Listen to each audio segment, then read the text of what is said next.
Hey yo, in the womb for 9 months, that's 3/4 of the wheel. Added up and get 7, check the thoughts I revealed. 7 days of creation, 7 torches I wield. 7 swords, 7 lords, 7 courses like meals. 7 circuits round the Cairo on the Zodiac wheel. 52 cards, that's 7 in the deck that you deal. 52 weeks spread in the year, the septenary. Who didn't understand his wisdom is necessary. 7 principles of man. I cracked the 7th seal, 7 layers on my shield. 7 fingers on the hand, that's invisible, pointing to one of the 7 miracles. Start the 7 lords when you polish the 7th emerald. 7 essential minerals. The firmament birth the 7 layers in the atmosphere. The same are in the eye. 7 angels up high, middle ladders in the sky. 7 layered computer system, call it SOI. Gotta read the signs in the physical design. 7 balance acidic and alkaline. I climb 7 steps, 7 heavens, 7 depths, 7 chakras, 7 watches I profess. That the wise man decides before reacts in the space of 7 breaths. 7 literal parts, 7 glands, 7 lambs, 7 liberal arts, 7 luminous sparks, 7 personal planets, 7 days of the week, 7 colors in the rainbow. What I'm saying is deep. The 7 sleepers in the cave, 7 species like wheat in the land of milk and honey, 7 ships in my fleet. 7 musical notes that play the 7 vital body organs. The music lives inside you, don't you hear your body calling? 7 virtues from prudence to hope. 7 deadly sins that kill whoever isn't awoke. 7 continents, 7 comets sit in my throat. 7 golden springs in this mystical flow. 4 directions all connect to 7 cities of gold. I'm just opening my wings to fly above the 7 hills of the 7 Roman kings. Those Saturn the 7 rings. Circle the 7, the planets and everything. Planets and everything.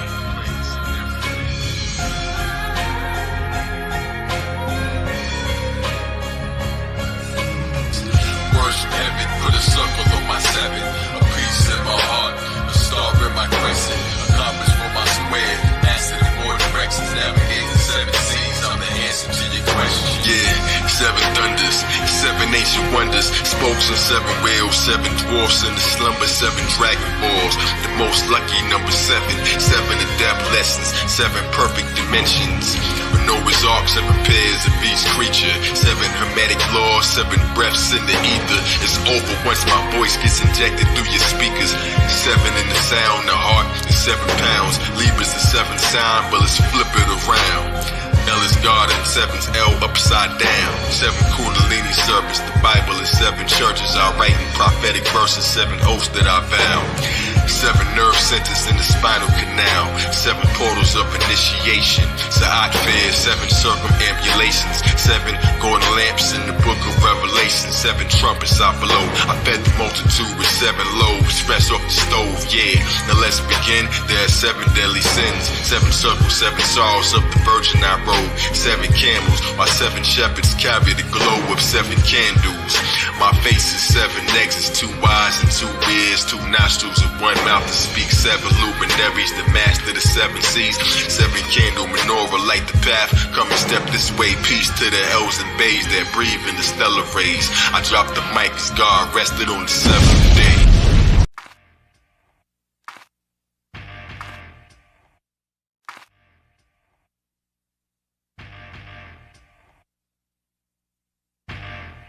Hey, Sunshine Monie with the affirmations to enjoy your day with Sunshine Monie. You are listening to chakra music. I came through with intentions of destruction. You said you wanted freedom, well it's me then that you wanted. I moved in gratitude as my soul was being summoned. The consciousness has returned, Christ is really coming. I make these flows for the souls that drift in indigo. I make some goals for they glow since they was embryos. Access the records, they lectures, keep your principles. Enemies infect you, don't let them reach your pinnacles. Reversing curses that's embedded in religions. They wound up in your soul, that's why you feel tension. I'm remixing declensions before Sumerians existed. It's something in the water, don't get caught, you'll get acidic. I bury enemies, pay pinnacles to the witness. You say my name in 3s, I appear in your vision. Write Iliads in me, I'm the witcher in your system. Silly as can be, there's no opposite in infinite. I'm I'm the goddess of crossroads, touching all directions. With the skull and crossbones that cause to the vexers. I applaud the protectors. I'm the god of inflection. They see the demon in me and still pause the respecters. I need no translation, vibrating from universe. My throat mansplaining while my yoni do the work. Mask off, crowns on, bombshell on all the arts. Mask off, crowns on, bombshell on all the arts. Mask off, crowns on, bombshell on all the arts. Mask off, crowns on, bombshell on all the arts. Ain't not 7 prophet, move like the full winds do. My energy is useful, my thoughts are old school. So I move with a vibe slim. Say I'm sexy, haircut like Anita Baker, real lovely. Caught up in the rapture, it's kinda risque. Kisses and faces on public is real frisky. Touche. You are listening to chakra music. Mask off.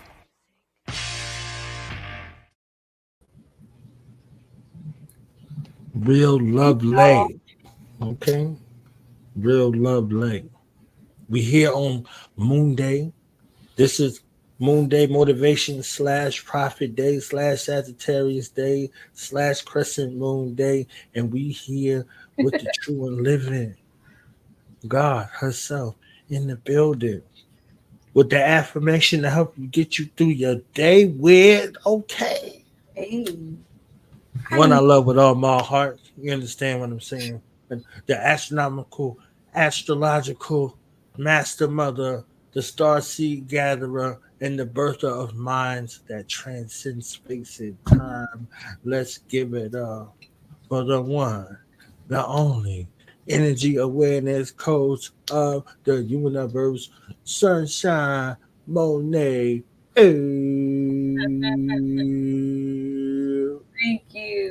you. We love it here. What's good? What's good? What's good with you? What's good? What's good with you? What's good? What's good with you? What's good? How you feeling? I feel great. I feel thankful and expanded. Shouts to the ancestor Noble Drew Ali. Hey. Thank you for paving the way for a goddess like me to exist and carry the baton even further than he even thought he could. Here for it. Here for it. Yes. Because it's all about moving forward. If you was to identify one or two, because I'm a Gemini, so I had to say it. Two. One or two great takeaways that you took away from the life and the lessons of the prophet, what would it be? You know, when I think about like the beginning of his story, how he tried to establish the MSTA in Newark before he went to Chicago, that joint kind of remind me of like the Alchemist a little bit. Like he couldn't do what he had to do in his home space. He had to travel out a little bit. He had to go on a little adventure to turn around and then come back. You know what I mean? You know, you had to play it. It was easier to do something that he wanted to do over there and then bring it back over here. So just I see that mirror and him to do something that you never done before. You gotta get up out of your comfort zone and go to places you never been. Everything not gonna happen in the comfort of your front porch or your home, your hometown, or whatever, your family. I learned that shit early on. And that's what a lot of entrepreneurs learn in the beginning. If you think the only customers you deserve to have is family members, you ain't going nowhere, bro. Most entrepreneurs got everybody's support but family members. You feel me? So, I appreciate the fact that he did not allow what was going on in his home state to stop him from traveling to do it somewhere else and allow it to spread accordingly. That was smart. And then I think about his death very often. I feel like it's another, fallen one. And it just go to show you gotta be real careful about who you keep around you in your life.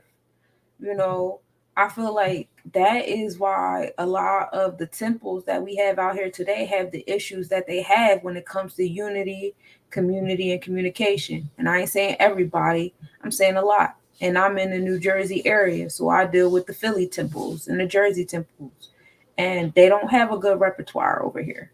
They don't. As far as you ask around, you don't hear nothing too well. And that's no shade on the temple. It's just more accountability on the people that's running them. Like, but like I said, this is, showing when Noble Drew Ali died. First of all, I probably don't have all the details, but just thinking about what I did here, like him, being investigated by the FBI for a certain amount of time, and then him getting arrested and then brought back into his home, and his body was found in his living room. He was all bruised up and beat up. Now, we know who did it, but, humor me for a second. What irritated me was the fact that when he passed on, no, it wasn't as much as an upcry about how he passed as it was some people quick to take his throne. Everybody, I'm Noble Drew Ali, I'm Jesus, I'm Noble Drew, and that's why we have the temple set up how it is now. These are the descendants of them dusty ass motherfuckers. I just remember them being, you think I already won it. I think that's messed up. I don't think that's fully honoring Noble Drew Ali and what he did, and really paying attention to what he did. Remove your personal bias based upon historical, your interpretation of historical events aside. You got to understand this man created the initial steps to building your own nation in the space where, what was that, the beginning of calling ourselves Black, the beginning of, all the other stuff that had better marketing because they had celebrities and politicians and all that in their back pocket for their marketing. Noble Drew Ali didn't have all that in his back pocket for marketing. So, my hats go off because, man, what was that, around the same time, you got Noble Drew Ali, then you got Marcus Garvey with the Pan-Africanism, you got, Islam. It's just, that was a dope period of time. You had so many choices as an Aboriginal. It's even being present, it's a dope time. We have a lot of options as an Aboriginal of what tribe we want to join. And you get to choose that tribe you want to join. I just don't like the way they did that when he passed off, and how the temples of today are still established upon that nonsense. I think it's messed up. I don't think it's a proper way to honor, what Noble Drew Ali did, because he was here for unity. And when you study the Circle 7, which I do, I study the Circle 7 more than I do any other book, for real. It's all about, you get the message, everybody want to be like Jesus, but are you really listening to how Jesus behaved? Are you listening to the Proverbs, the different choices he made, the different ways that he moved, his mindset, his intentions? And I see that very much in alignment with how Noble Drew Ali moved. They say that he was reincarnated Jesus.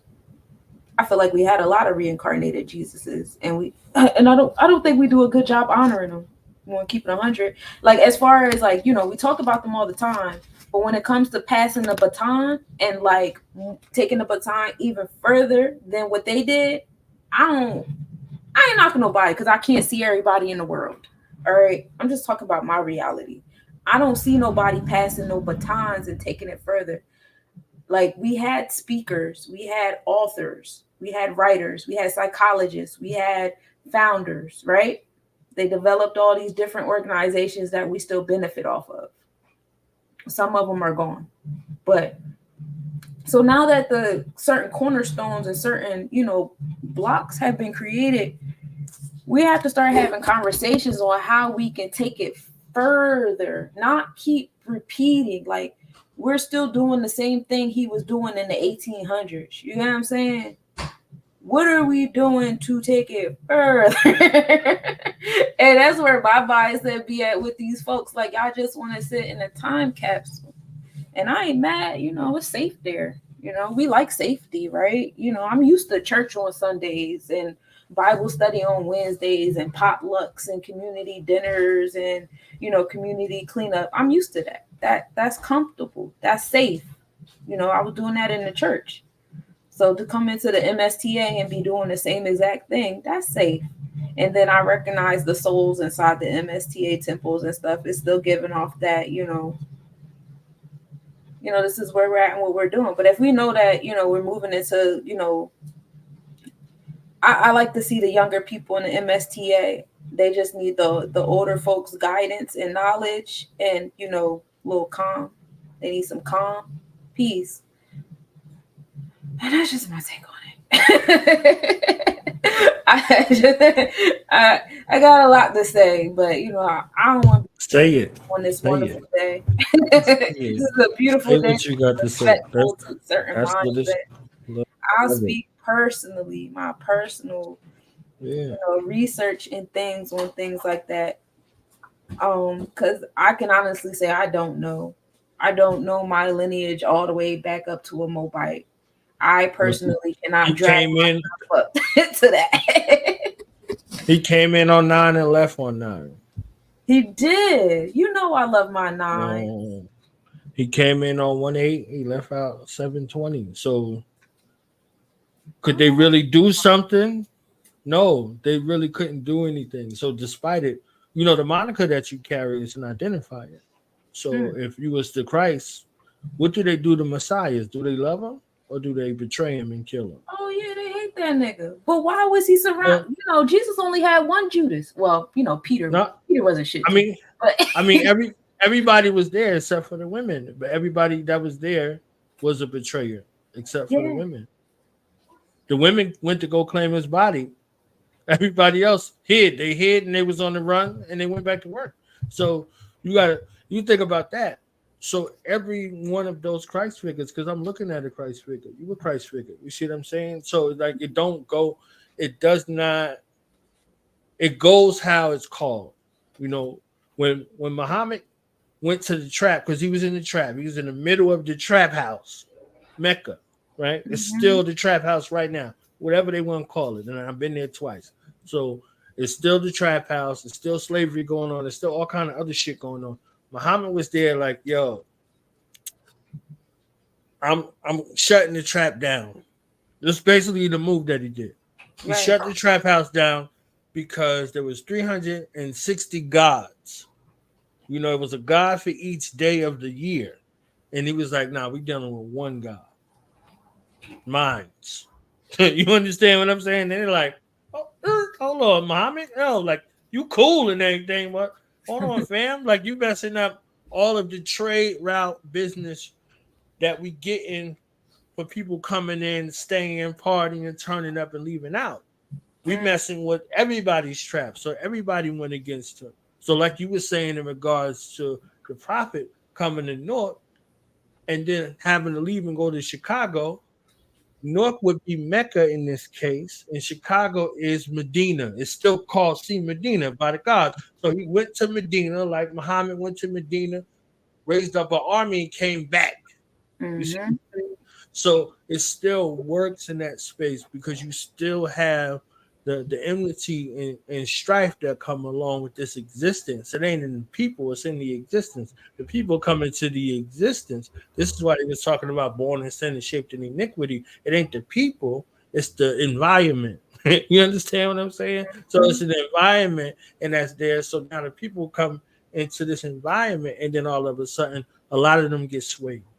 You see what I'm saying? So that enmity that's in the heart, this is why they was looking the stone of Jesus versus listen to him. You see what I'm saying? They could see him raise the dead and act like they ain't never known.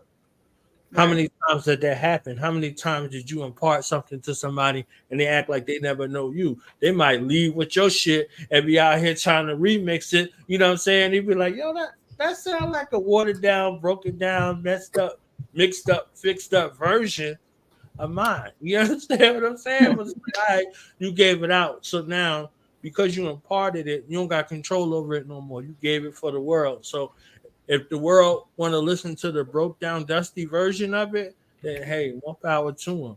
So when it don't align in a way that it's supposed to, you're like, all right. So he knew what he was working with. So he had to do what he had to do in enough time to be able to do what he needed to do and depart. He was like, y'all out of here, man. So the prophet had the same instance. He had a deep significance. Imagine everybody sitting in the same class. You know how you like y'all went to school with such and such. You start naming people. So imagine you sitting in the class and you look around in this classroom and there's Harriet Tubman in there, Elijah Muhammad in there, Marcus Garvey in there, you in there, and everybody. And you're like, all right, this is our classroom. And then we got a separate class where it's like, this is your mission, this is your mission, this is your mission, this is your mission, this is your mission, go. You know what I'm saying? So it's like, yo, like when like you see somebody you was in class with, and then you in another class, or you go to another school, you be like, yo, this my man right there. Like, yeah, shh, you know what I'm saying? I'm out here getting cats on the staircase. Don't, you know what I'm saying? Don't say my name right now. So he's like, all right, boom. So, I'm Marcus over here, but I'm Deuce over here. You see what I'm saying? Like, so it's like you have to change the monikers, and knowing that there was a reason why people left, and when they left places, they changed names, they changed organizations, they reflagged themselves, but the mission was always the same because we were still in this classroom. And then when we left this classroom, on the way out, the teacher was handing out assignments like, y'all need to talk to you. Come see me at the class. Come see me at the class. Come see me at the class. You see what I'm saying?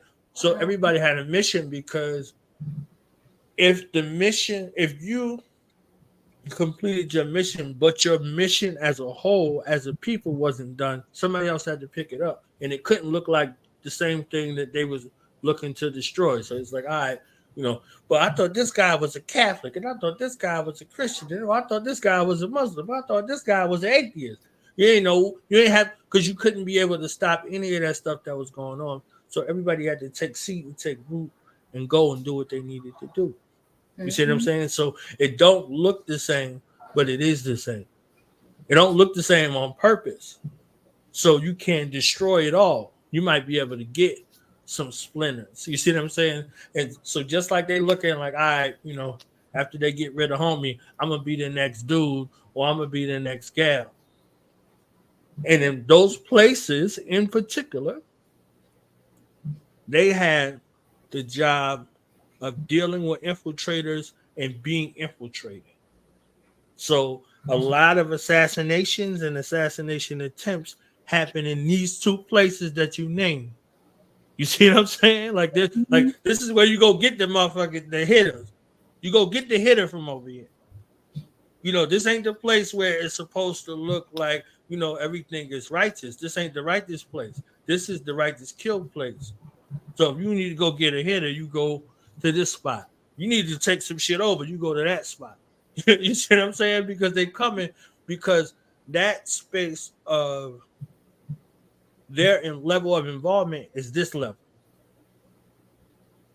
Okay. Four devil heads is four devil heads. It's not, lust, greed, envy, hate, jealousy. No. So who gonna do that? Everybody not gonna do that. You see what I'm saying? Right. These cats is gonna do that. But the rest of these cats, they're not gonna do that. So it's like, all right, now we have to tell everybody else, like, no, this is symbolic. Okay, this isn't real. Blah blah blah. Don't worry about that. They're like, yo, he dissing us? And they're like, nah, we just can't have everybody doing this. Y'all still good. We need y'all to do what we need to do, because when it comes time to shake down people, we don't gotta do too much. Right. So those two locations is prime locations for that. So it's like, all right, you can't spread unity in a place where you got the cutthroats. The cutthroats are there for cutthroat purpose. You see what I'm saying? They don't look like everybody else. They don't talk like everybody else. They get down a whole different kind of way. Mm-hmm. So when you looking at a mass movement has to look a certain kind of way in order for it to grow and be attractive. Everybody can't be militant. You understand what I'm saying? So somebody got to be able to sustain. Somebody got to be able to stay. Somebody have to be able to survive, and they have to be able to do it and disavow any knowledge of anything else, because they really don't know. So they ain't fronting like they don't know. They really don't know. But the problem becomes when those hitters, it's like, I want to be in charge. Like, they looking nice out here. You see what I'm saying? Like, so when my man in Black Panther, when he walked in, they had him changed up. He looking around like, y'all looking comfortable up in here. Right. You see what I'm saying? Like, shit looks sweet up in here. Like, oh yeah, nah. I'm about to turn this shit upside down, because he was on the ground and he was able to do things on the ground that they couldn't even fathom. So his mind, his capability mind was fit to be in charge, but he wasn't capable to lead in the space that rose him to the ranks where he was unfuckwittable. So the healing and the love and the unity that the prophet taught was a cleansing in the heart and a cleansing of the mind because of the trauma of the reality that you live in. The dog eat dog type of situation. If dogs are eating dogs, there's not going to be no more dogs. If men start eating men, there's going to be no more men. Mm-hmm. And that's a cyclic space that continue to come around. So I'm like, how many times is this going to happen? So back to what you're saying in regards to, moving things forward, these things have to be addressed, and certain things got to be atoned for, and then certain people got to be eradicated. From that mind. So like Shabazz, that's what a Shabazz had meant. You see what I'm saying? So there's somebody with a mission to talk in that space to where what that meant when that name came up, what that meant and who that was, versus who a Muhammad was. Because holy is thy name, hallowed be thy name. It's a real thing. So whatever you call yourself, you're attracting those things and significances that's associated with it as well. So, if I got a cutthroat, I ain't calling the cutthroat knowledge, because you ain't going to get no knowledge from that cutthroat. You're going to get justice. You see what I'm saying? So justice is your penalty reward depending upon your ways and actions. So, if you allowed to live, you was just in the right way.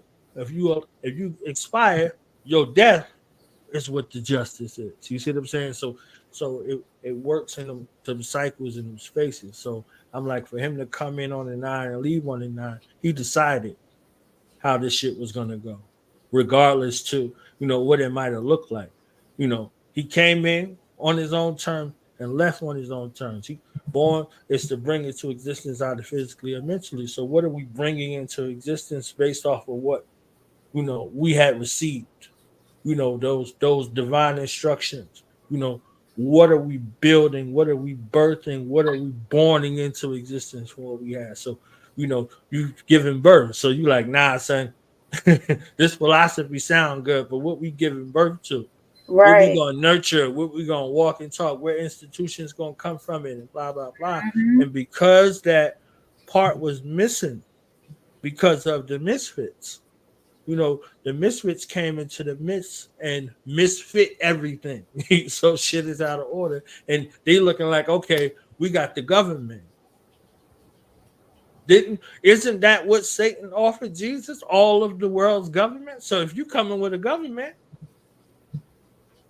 we know who you fucking with. You see what I'm saying? Mm-hmm. And that's that's one of the battles that you have amongst the temples. You got this incorporated nonsense and whatever, and this is about commerce and stuff. And that's why that was the basis on a lot of these religions is, we go back to the Orishas.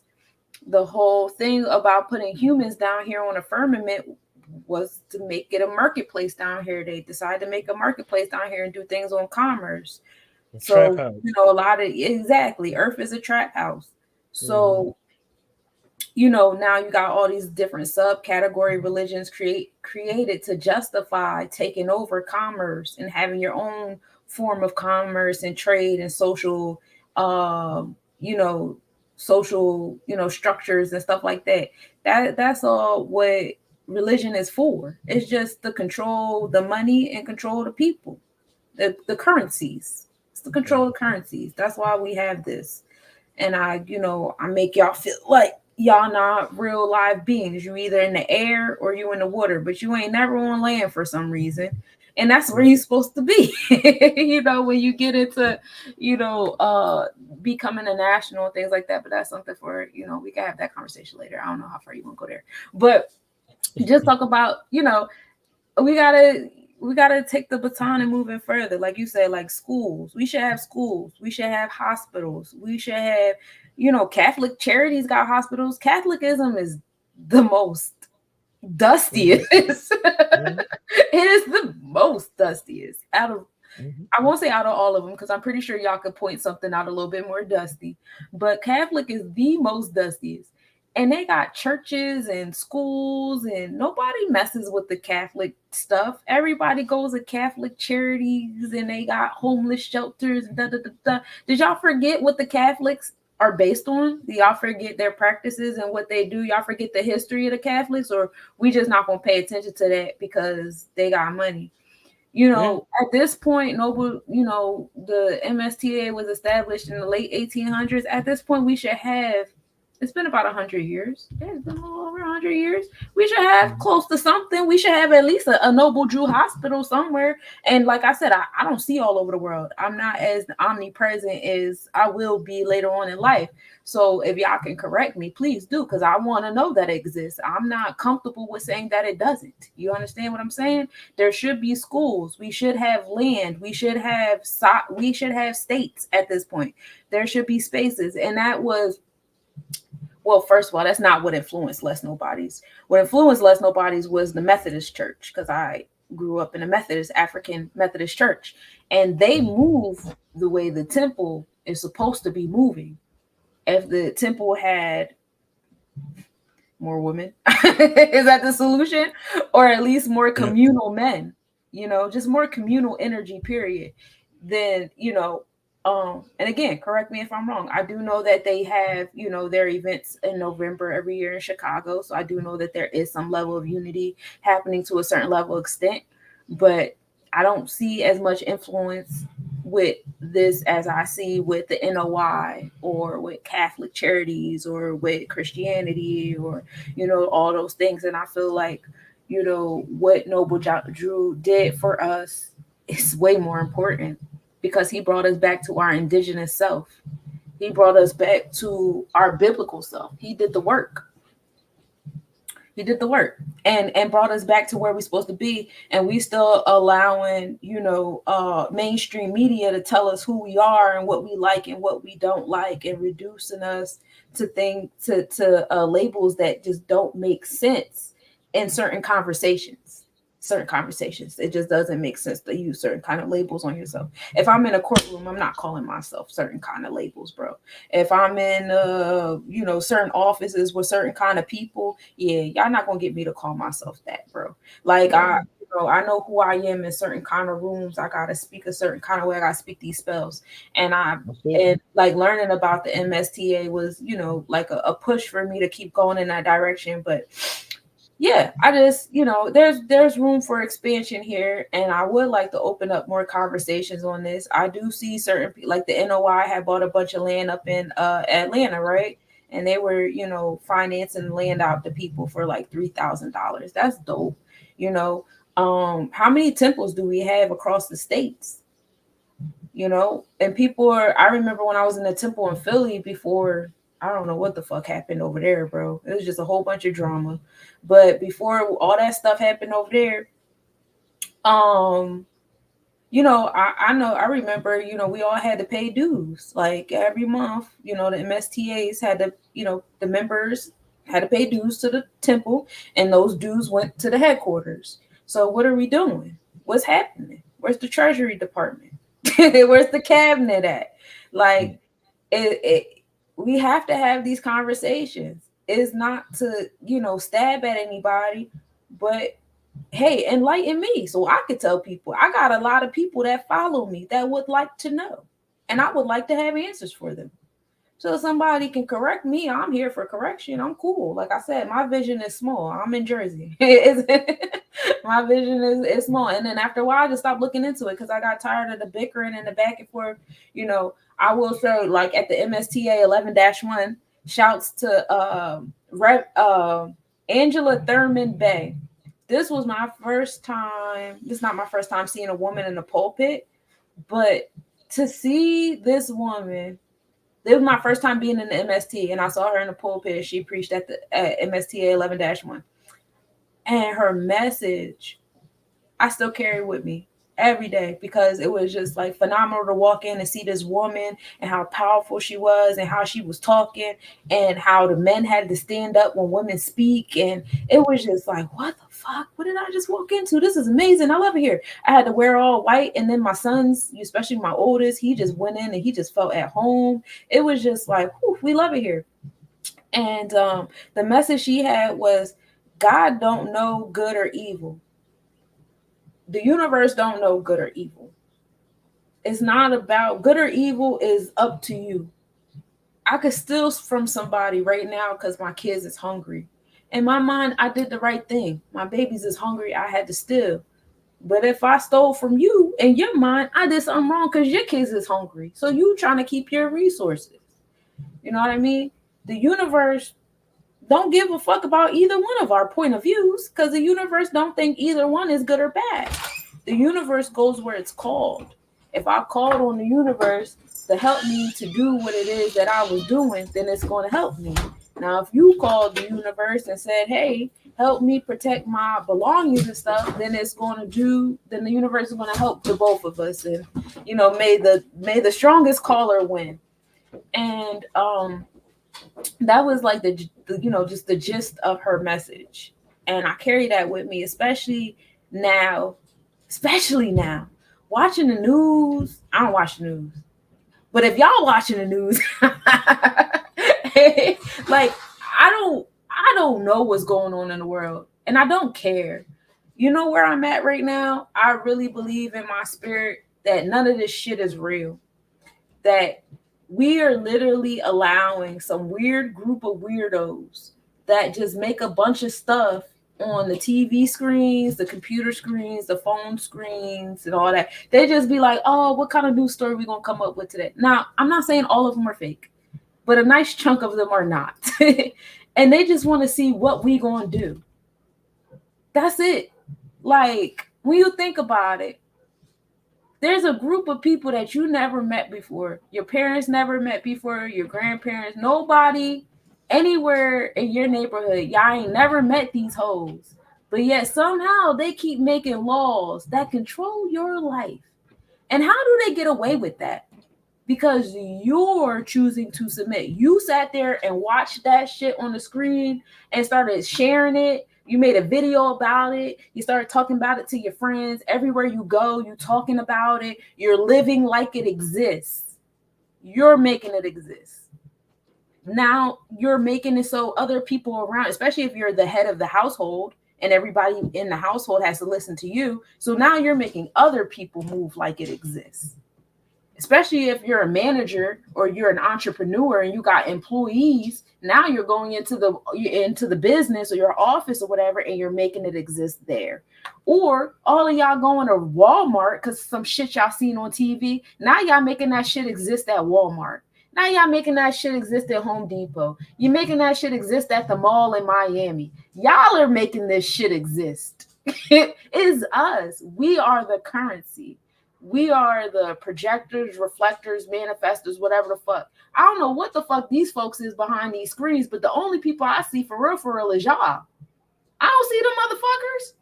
I see y'all. Y'all not doing right. Y'all out here ignoring abandoned houses. Y'all out here not expanding the righteous shit. Y'all out here, you know, somebody on the TV screen say everybody wear a blue shirt. It is y'all out here wearing the fucking blue shirts. I don't know what the fuck they wore today. They probably wore yellow, but y'all made sure y'all wore fucking blue. And I don't understand if we had, well, how come we got all this energy for a bunch of weird motherfuckers that we know is dinosaurs and reptiles and robots or whatever fuck. We got so much respect for the shit that still come out their mouth though. But when it comes to somebody like Marcus Garvey, what are you doing to contribute to the things that Marcus Garvey said? What are you doing to contribute to the things that Jesus said that it was written in the Circle 7? I love the Circle 7. That's my go-to because Jesus was spitting in that bitch.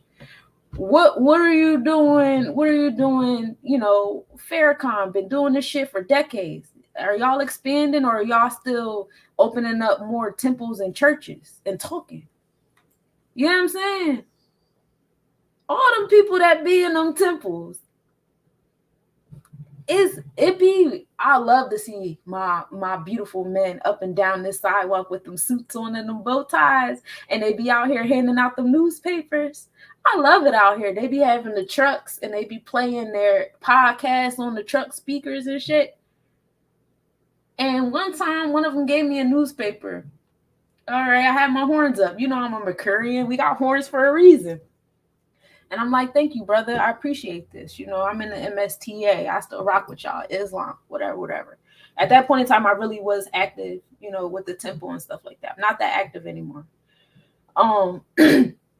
And we were chatting and I was just like, you know, I see that y'all, you know, y'all meet up, y'all do y'all meetings, y'all be talking and stuff like that.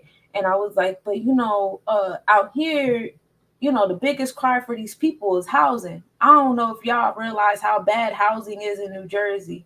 But this governor so-called himself coming out with something where people buy land, they have to have income-based housing on the land. They gave all that shit to seniors. Ain't that many seniors out here, bro. It's not that many. Their families is suffering out here in the state of New Jersey, bro. They're suffering out here. We have to learn how to do paperwork. Because if we don't, where the fuck we gonna live? And then, so I'm talking to the brother. And I'm telling him about the housing crisis and like, do you guys have some type of housing assistance that y'all do? Like, I know the Catholic charities are big out here in Jersey or whatever. Oh no, we working on that, sis. You know, we just doing this and we building and we building. I'm not knocking it. I love fellowship. I do. That's why I have my spiritual support group and stuff like that. I love fellowship. But at some point in time, we got to do more than fellowship. We got to roll up our sleeves. This is getting ridiculous. It's getting ridiculous. And it's like, I was talking to a brother, he mad smart. And he was talking about how, like, the way, at one point in time, men were super duper masculine, right? If you wanted a house, you was going to build that hoe, right?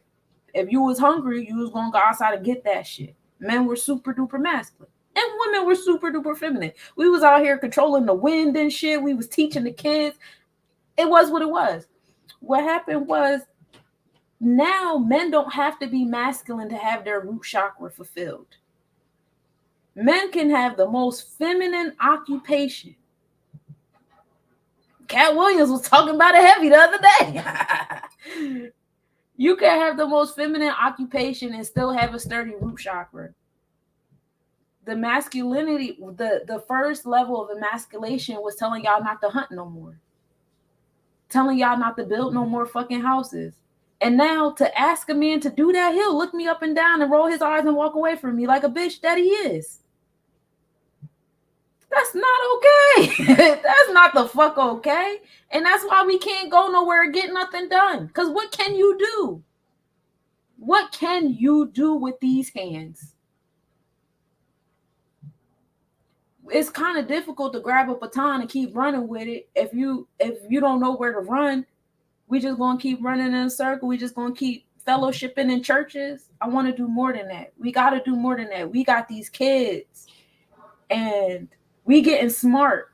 But while we getting smart, other people are actually pulling wand cards. Like we over here pulling, we getting smart. We thinking. Well, guess what? They over there building.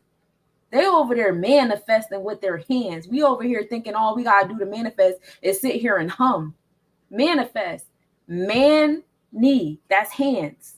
Fest. That's festival. It's the festival of the hands. You don't just sit around and say, oh, I wish this would happen. You actually get the fuck up and use your hands and get it done. When I look at people like Noble Drew Ali and Malcolm X and Farrakhan and even the modern day people like Brother Panic. I love Brother Panic. Rest in peace. 19 Keys is more recent or whatever. Like, looking at these brothers, they're doing shit. You know what I'm saying? Like, they're doing things. And I will say, looking at Noble Drew Ali or Jesus or Malcolm X or Martin Luther King, people like this, the one thing I would say is you got to watch who you doing shit with. For real. Because you think that a lot of these people, you can't be the only person at your table eating. You can't be the only person at the table eating. That's ridiculous. You the only person at the table that know how to fish. You the only person at the table that know how to build a house.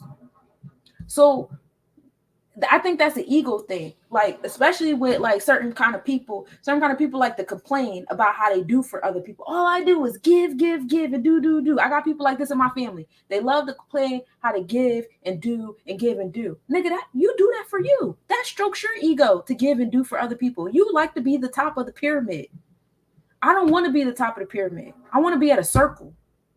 Everybody should be able to do shit and contribute shit. If you're the only person at your table that know how to do what you're doing, you need to find another table.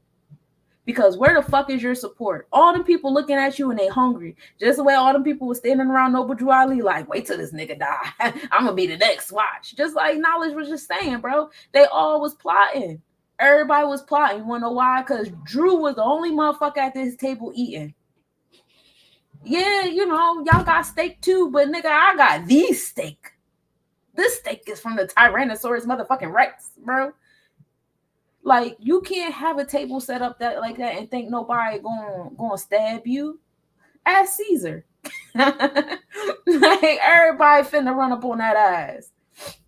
You can't do that. So I would say, watch and hit how he moved. One, you got to get off your porch and do shit you never done before to get stuff you never had before. And don't be discouraged. For every energy, there's an equal opposite energy. You put yourself out there, you put your shit out there, you think niggas gonna roll out a red carpet for you and somebody gonna pull up and start pulling out sunflowers? No, this shit get hard. I'm not having fun. I am, but I'm not. This shit is hard. And you know what? Watch y'all that be online talking about, why is everybody in the spiritual community so mean and mad? Nigga, do what the fuck we do. Do what the fuck Knowledge does every day. I can't do what the fuck Knowledge does every day. Stop playing. So me either. Right. Knowledge can't keep up with fucking Knowledge. You don't do what we do to turn around and tell us how we should behave while we're dealing with this equal opposite energy to what the fuck we're doing. It's not fun equal opposite energy happening out here, bro. We really getting pushed. So yeah, you gotta do shit you never done before that had shit. Don't be discouraged. The equal opposite energy is coming. Be ready for it. Watch who you bring in your circles, bro. You should not be the one teaching everybody in your space how to fish. If your ego is that big that you can't sit amongst your equals, you're not ready yet. You're not ready yet. If somebody sitting next to you could tell you just as much about astrology or history or astronomy or botany or whatever as you could spit out, and you start getting jealous or you start going into, you're not ready, bro. You're not ready. I like to sit next to people that I could bounce back ideas off of. We have actual conversation. It's not me sitting here teaching and lecturing. That's not fun. That's not a team. That's you and your ego pouring into everybody else's cup because it makes you feel good about yourself. Ew. They're going to stab you. I hope you know that. So, and I see a lot of people do that, especially out here in this area. Everybody want to be on their own throne by themselves. And, oh, I'll work with you, but I'm going to stay over here in my circle and you stay over there in your circle. And we work like, that's not community, bro. That's not community. And it's not going to get nothing done. And that's why you got people taking 20 years to build a fucking school. Like, you got people like taking mad long to do something. If you could just, I can't tell you how many people in this vicinity alone are all doing the same fucking shit. But because they want to be the only person at their table eating, they will not align with other people that's doing the same thing they're doing. Their competition. That's indoctrination. That's from the people that came and brought you the deerskin dollar. Anyway. So you gotta watch who you bring around your table, right? Yes. And then when we're studying the people that we want to follow, look at their blind spots.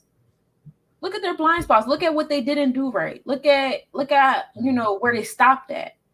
I had somebody come into the store earlier today and was talking to me about the different religions. And he just showed me where each one began and stopped at, where they began and stopped at. And I never thought about it like that before. And I'm just like, oh shit, like, yeah, when you think about it like that, it makes it easier for you to expand where you want to expand at, because you see where the person started and stopped, where their peripherals were, where they fell short at, what other pieces they could have had in their puzzle, and what other pieces they left behind for you to add on to it. And I just really believe in my heart, like, we just really need to keep moving forward instead of keep repeating the same shit every fucking Sunday. That's where I'm at with it. Bars. That's it. That is it. I love that. I gotta let it breathe for a second. I just gotta let it breathe. Gotta let it breathe. Yes.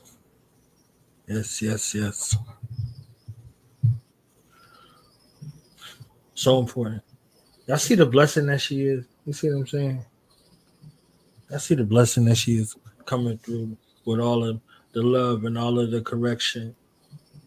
Because that's what we need. It's in there. Correction ain't easy all the time. Neither is love. Loving. Oh, man. If I start talking about the love saga, like the love saga, and then the infatuation with martyrdom. Yes. Yeah, the suicide bomber complex, the kamikaze pilot. You see what I'm saying? Like, you can't force everybody to kill themselves. You can't say, oh, if you don't do this, I'm gonna kill your family type situation. There's some that are born and bred and acculturated with this sacrifice for the greater good mentality. So God dies for the sins of man.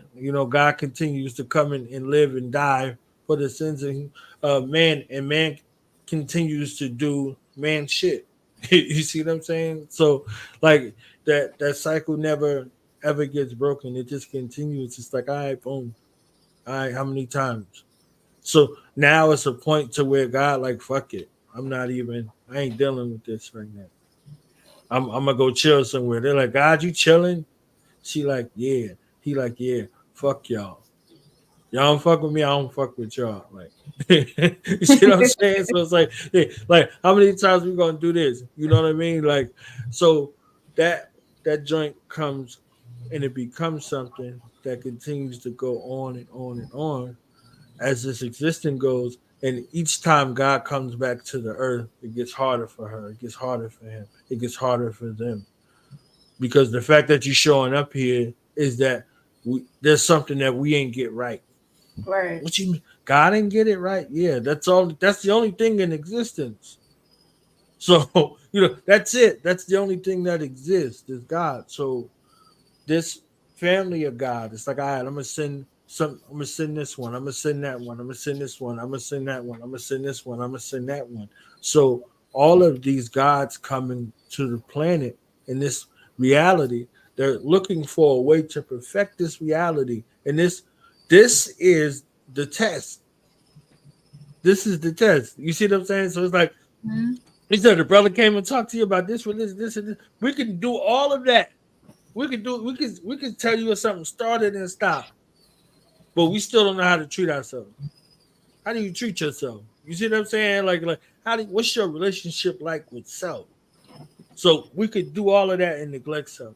We could do all of that and have health problems and stress and strain and be into it with our families and our loved ones, and they don't fuck with us and we don't fuck with them because we not looking at self. If we took a second to look at self, if we looked at what was important about self, like if we thought about the thoughts, if we cultivated the thoughts, if we had the love for the thoughts that come from our mind, and if we didn't treat them bad, we think about explaining to somebody how to treat themselves well.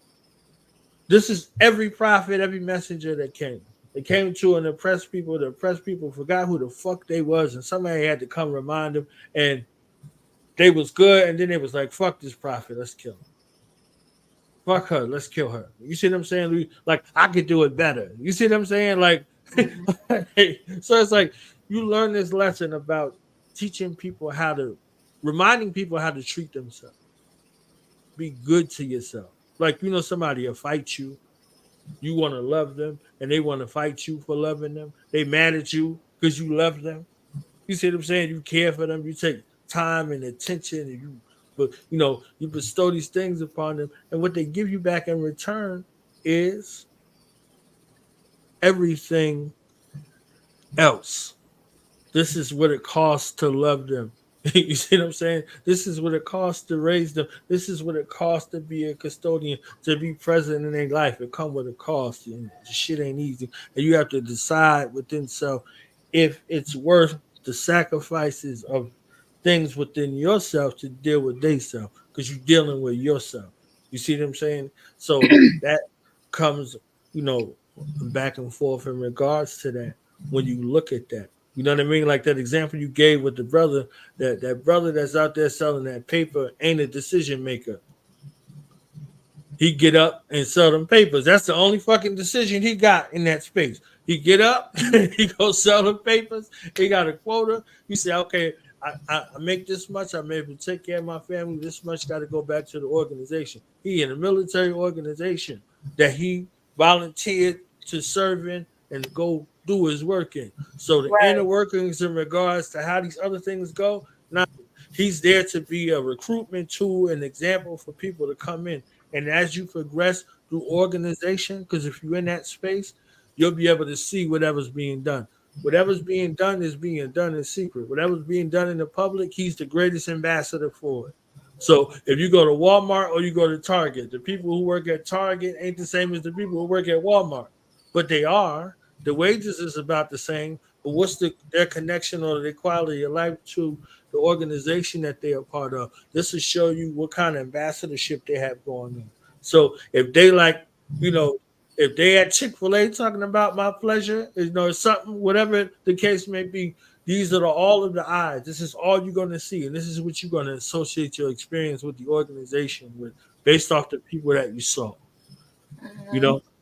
90% of the time, and then 10% of the time would be about your research. You see what I'm saying?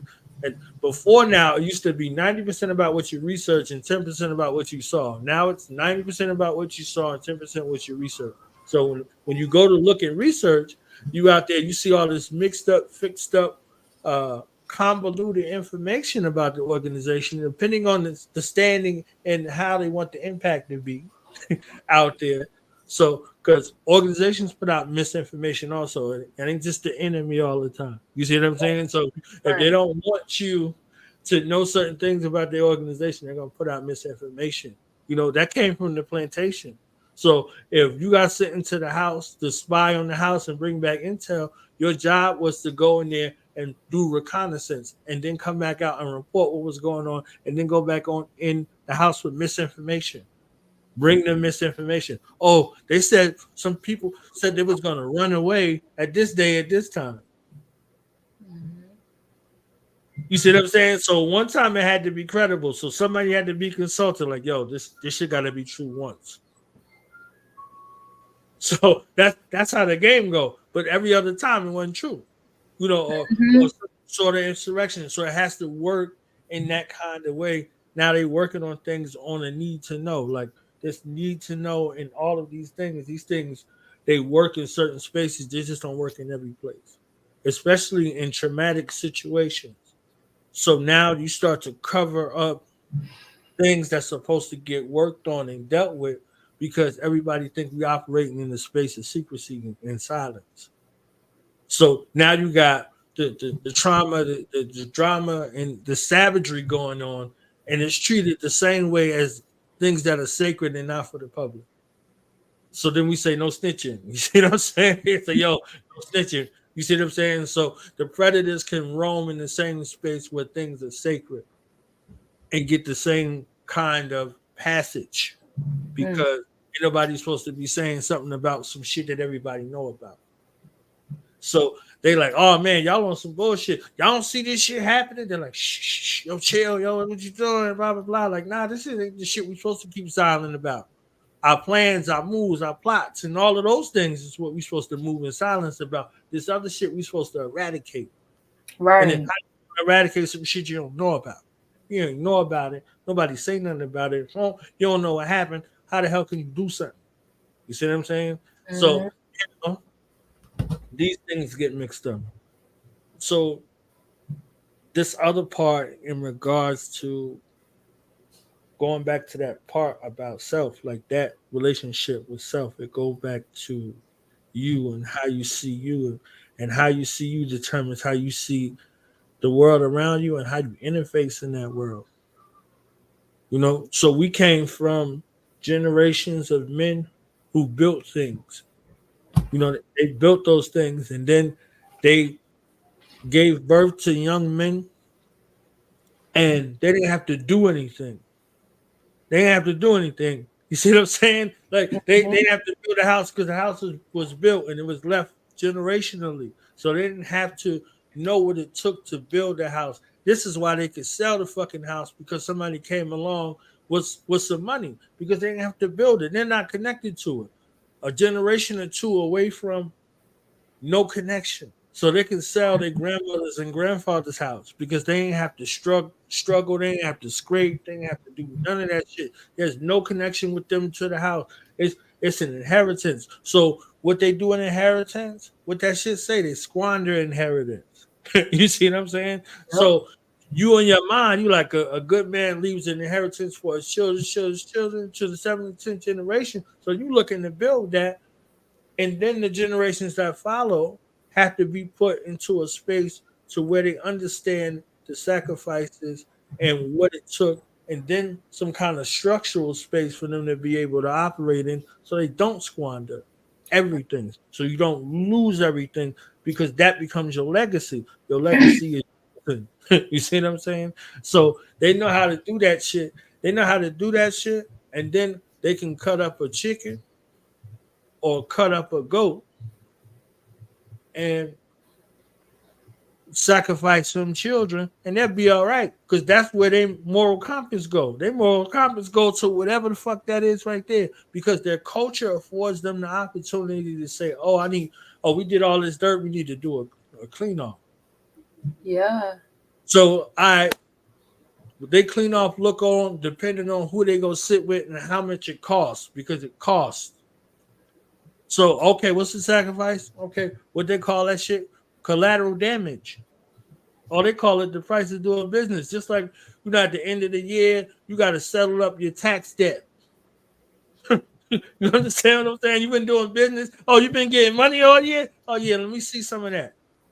Let me see that. Let me see some of that. So we looking to find what they call deductions. So we don't have to pay as much money. Like, instead of the ones on the other side, they working and they looking for a refund.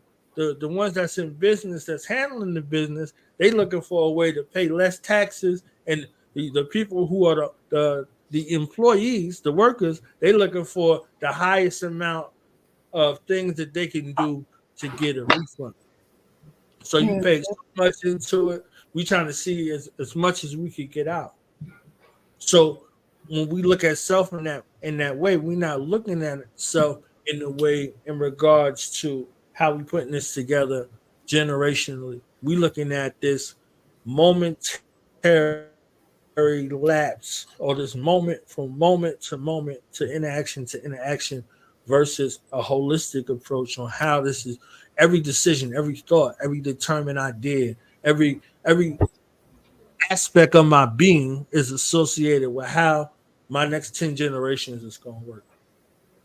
You see what I'm saying? Like, we ain't looking at it like that no more, because we're not connected to it like that no more. We're not grounded in it no more. We're not rooted in that no more.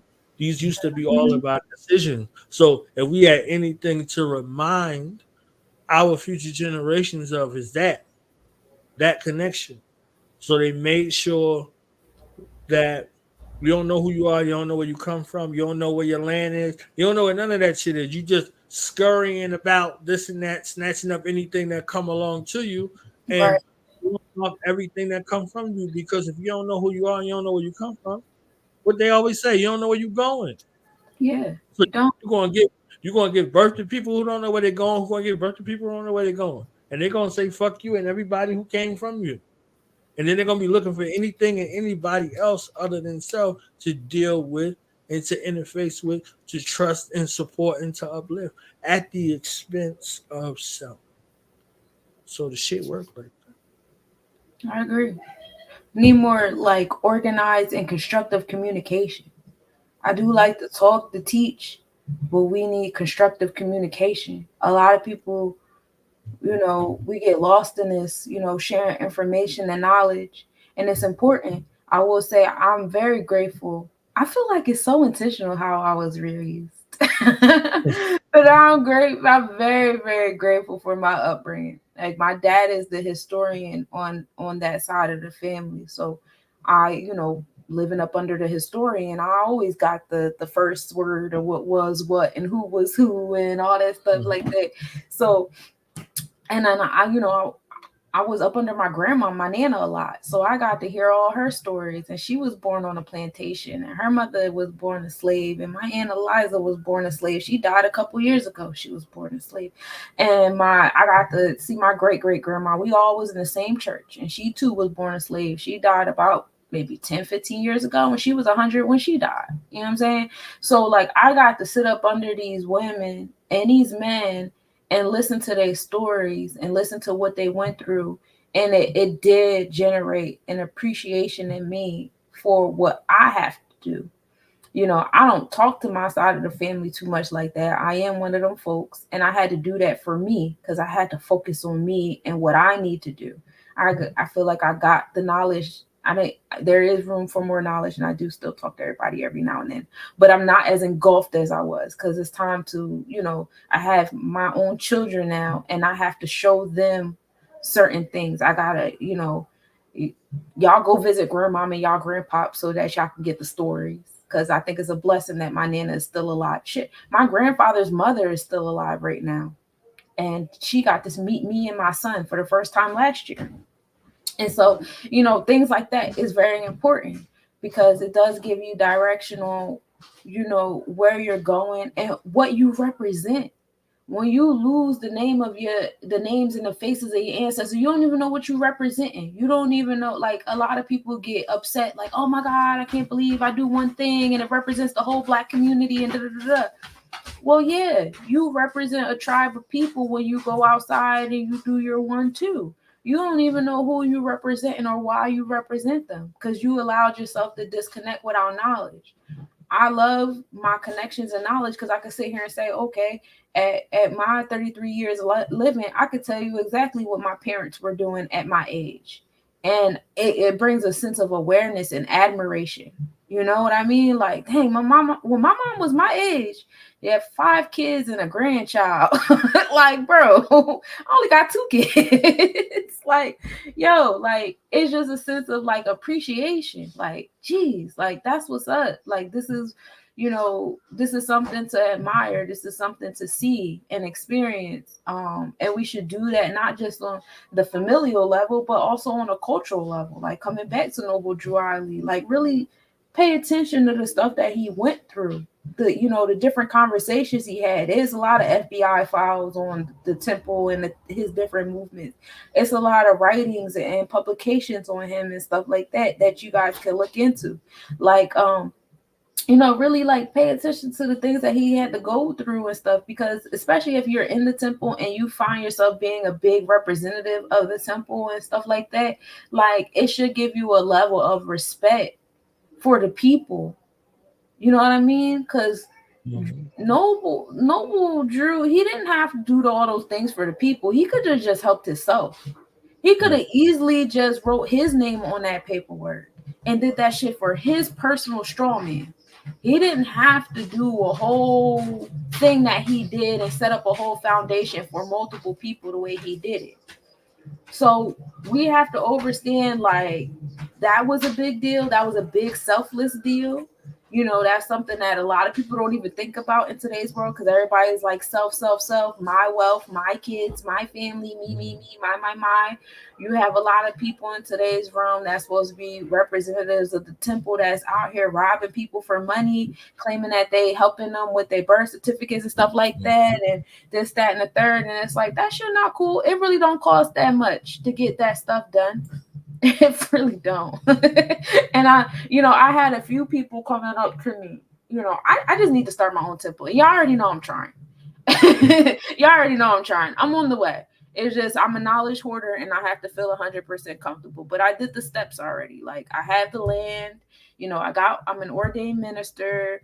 I'm doing the steps. I'm doing the thing. I'm nationalizing me and my kids. I'm doing the things. So I got y'all. Give me like another year or so. That's it. But when I first started like on this and everybody, saw me in these spaces, I had got hit up a lot about certain places that like were being very arrogant with the information. Like you were saying, like you pick and choose what you keep a secret. Mm-hmm. And you know what? That's such a sticky situation, because all skin folk ain't kinfolk. You could easily have people come into your space and look like you and act like they're so eager for the knowledge and this ain't that. You know what I'm saying? So it's just like, well, they are kinfolk though. Like I heard people use that a lot. Like all skinfolk that's your kinfolk. That's the representation of your family. You don't get along with everybody in your family. It's like, all right, you see a bunch of rocks. Some look jagged and some look smooth. They all rocks though. You see what I'm saying? Like, yeah, like they like we smooth over here. Like, oh, they raggedy looking rocks over here. Like they all rocks. You see what I'm saying? So when you like, I love. Pardon me. Forgive me for even cutting it while you were speaking. It was just literally that point. Like I heard that so much. I heard it so much that it's real and it has a resonance, but it's also fake, and that fakeness is real. You see what I'm saying? So it's like if my brother is wayward, he's still my brother. I just know not to bring him around my shit. You see what I'm saying? Like if he getting high, if he a thing, he gonna do everything to get high. He ain't like he got an allegiance to his addiction. You see what I'm saying? So I'm not bringing him around my shit. You see what I'm saying? I'm not bringing him around like. Whatever it is, I ain't bringing them around my family, whatever the case may be. You got to put those parameters in place. You see what I'm saying? Like you don't stop disassociating with me. You know what I mean? Like you don't stop disassociation from a familiar space. I just got to put parameters in place to keep his fiend ass from violating. You see what I'm saying? Because something got to happen to him. So there are people that are out here that are doing atrocities and wrong. They got to get dealt with. You see what I'm saying? They got to get dealt with, and that's what it is. That's what got dealt with in the private. You see what I'm saying? That's what got dealt with in the private. When you got a real society, when somebody acting outside of the bounds of the society parameters, they got dealt with in the private. You see what I'm saying? That's it. So, but as far as the atrocities, they had trials in the public, whatever the public is. You see what I'm saying? So if you wrong the family and my family if I wronged your family and my family went to see your family, y'all decided what it was. You see what I'm saying? Like that's how it goes. And when we went away from that, it went on site, family to family, family to family, family to family. That's a family feud. You see what I'm saying? That's when the family feuds, because the family is going to feud from that family to that family, and they're going to have internal strife in their family, and we're going to have internal strife in our family. So as long as that strife is going on because of these feudal wars, all of the other families that's around us can encircle us and use us. Mm-hmm. So, with our family structures being in the space where it is and how it is, all of the other families on the planet Earth can cause a wedge and drive a rift in between the divided. Avio Doom from the Last Poets, he said, white people don't conquer and divide, they divide the conquered. Right. So if you are a conquered people, then you can already be divided. You can't come amongst those who on one accord and do division or division if it ain't no division there.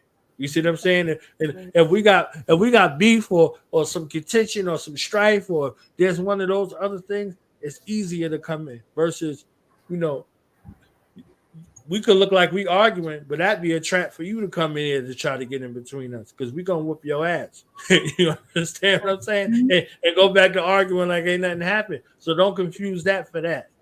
Right. Know? So the skin folk, they're tied to us. However, based off of their actions, based off their mind and how they move, we determine where they are in regards to us. In relation to us, like you said, like we don't fuck with them. Yeah, all right. So how far are we willing to go? You see what I'm saying? How far are we willing to go? So when I seen that, because I'll be using movies and TV shows all the time. When I seen that Alice in Borderland and what's that other one, Squid Games, okay. I said, oh yeah, yeah, they was in the spot. They was like, what am I doing here? Oh, I need to go. And everybody was talking that old shit like, oh, I need to go. And that motherfucker came on that thing and said, ain't none of y'all innocent here. He said, oh, you stole this. You owe this much. You did this. It's like, oh shit. Down to every number. There wasn't nobody in that bitch that was like, I'm here for no reason. Once they start putting this shit up there, they're like, yeah. Everybody over there was fucked up, and it was a small segment of the population. The rest of the world ain't know what the fuck was going on, and nobody missed them. They just figured something fucking happened to the ass because they always into some shit. You see what I'm saying? So they made sure that, okay, when they was gone, nobody missed them. And even homie that won, he won, and he came home. He claimed he was doing this shit for his mother. He came back, his mama was dead. But what did he do while his mother was living? He was scheming, wheeling and dealing and shit, and it cost him. It cost him everything. You see what I'm saying? So that whole thing is like, oh, I'm going back to destroy the game. Like, now you're the reason why the game is in existence. So the kinfolk situation, it's like, yeah, you got to find a way to deal with that. You got to find a way back to deal with that, that ain't publicized, some shit to deal with those atrocities, with all of the atrocities. So whether they skin folk or not, like, okay, you in violation, you get dealt with. So that lessens the apparatus or inclination towards criminality and disruption. So everybody you do see that's skin folk, they acting like they fucking kinfolk. You understand what I'm saying? And ain't no instance where we like, I don't know who child that is. Everybody know who child that is. You see what I'm saying?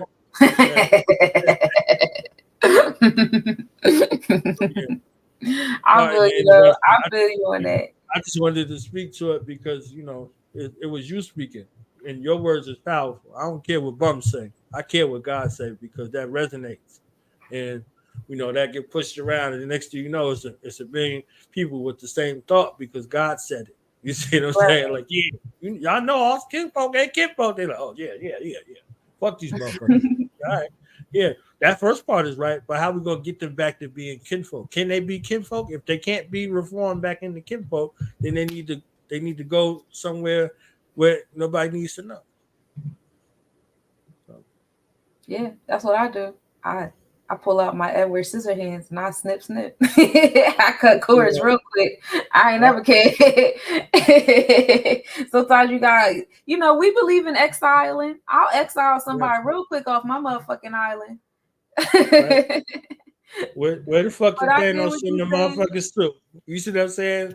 But it's just like what you were saying earlier when you were like, when you go to certain areas, you dealing with cutthroat people. I don't like to sit at the table with cutthroat people.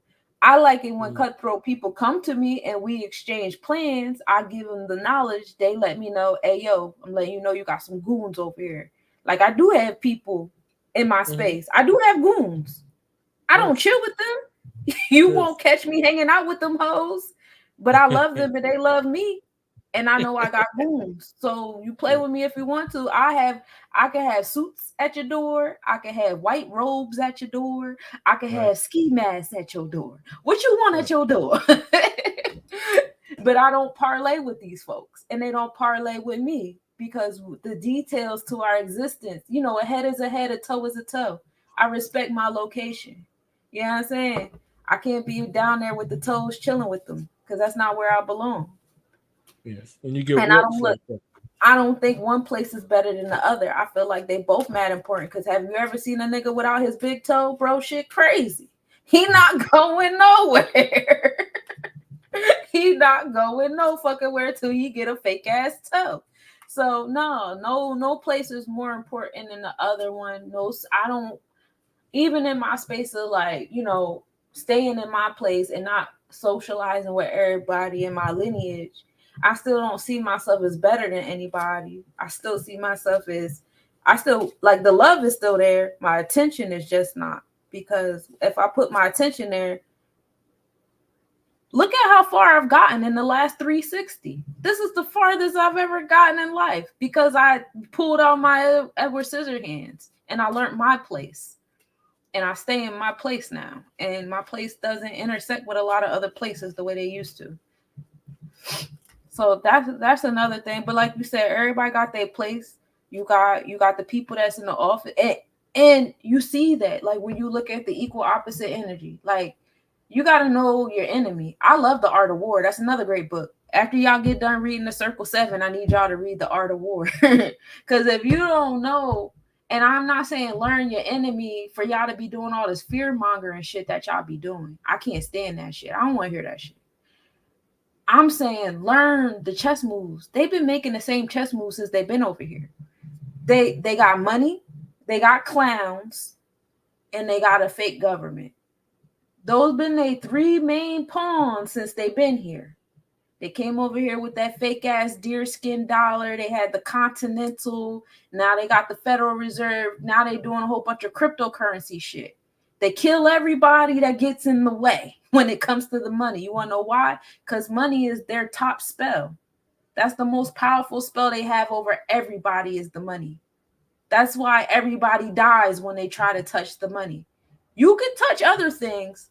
Don't touch the pharmaceuticals. But you can touch other things. But you try to touch that money, your ass is grass. They don't play about that shit. That's the biggest spell they got on everybody. Can't nobody see past the fucking dollar. I know how to get niggas to fight. You know how to get niggas to fight? Owe a nigga some money. Women have reduced men to paychecks and dollar signs. I can't stand that shit. As a mother of sons, I cannot stand it. Men are starting to masculinate. I'm about to make up a word. I don't give a fuck. They about to make it up. More masculine. Make it up. So that they can make more money. We have men out here that in their super feminine state, but their root chakras are secure. You want to know why? Because they sleeping on a woman's couch. How does this feminine man have such a secure root chakra?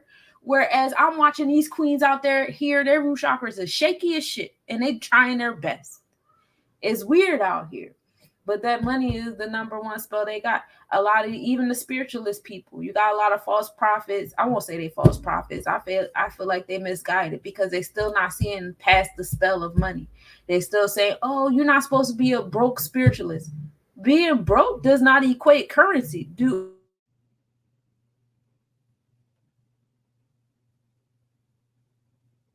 Are we still not wrapping our minds around the fact that this shit is, oh, they got me glitching? I must have fucked up.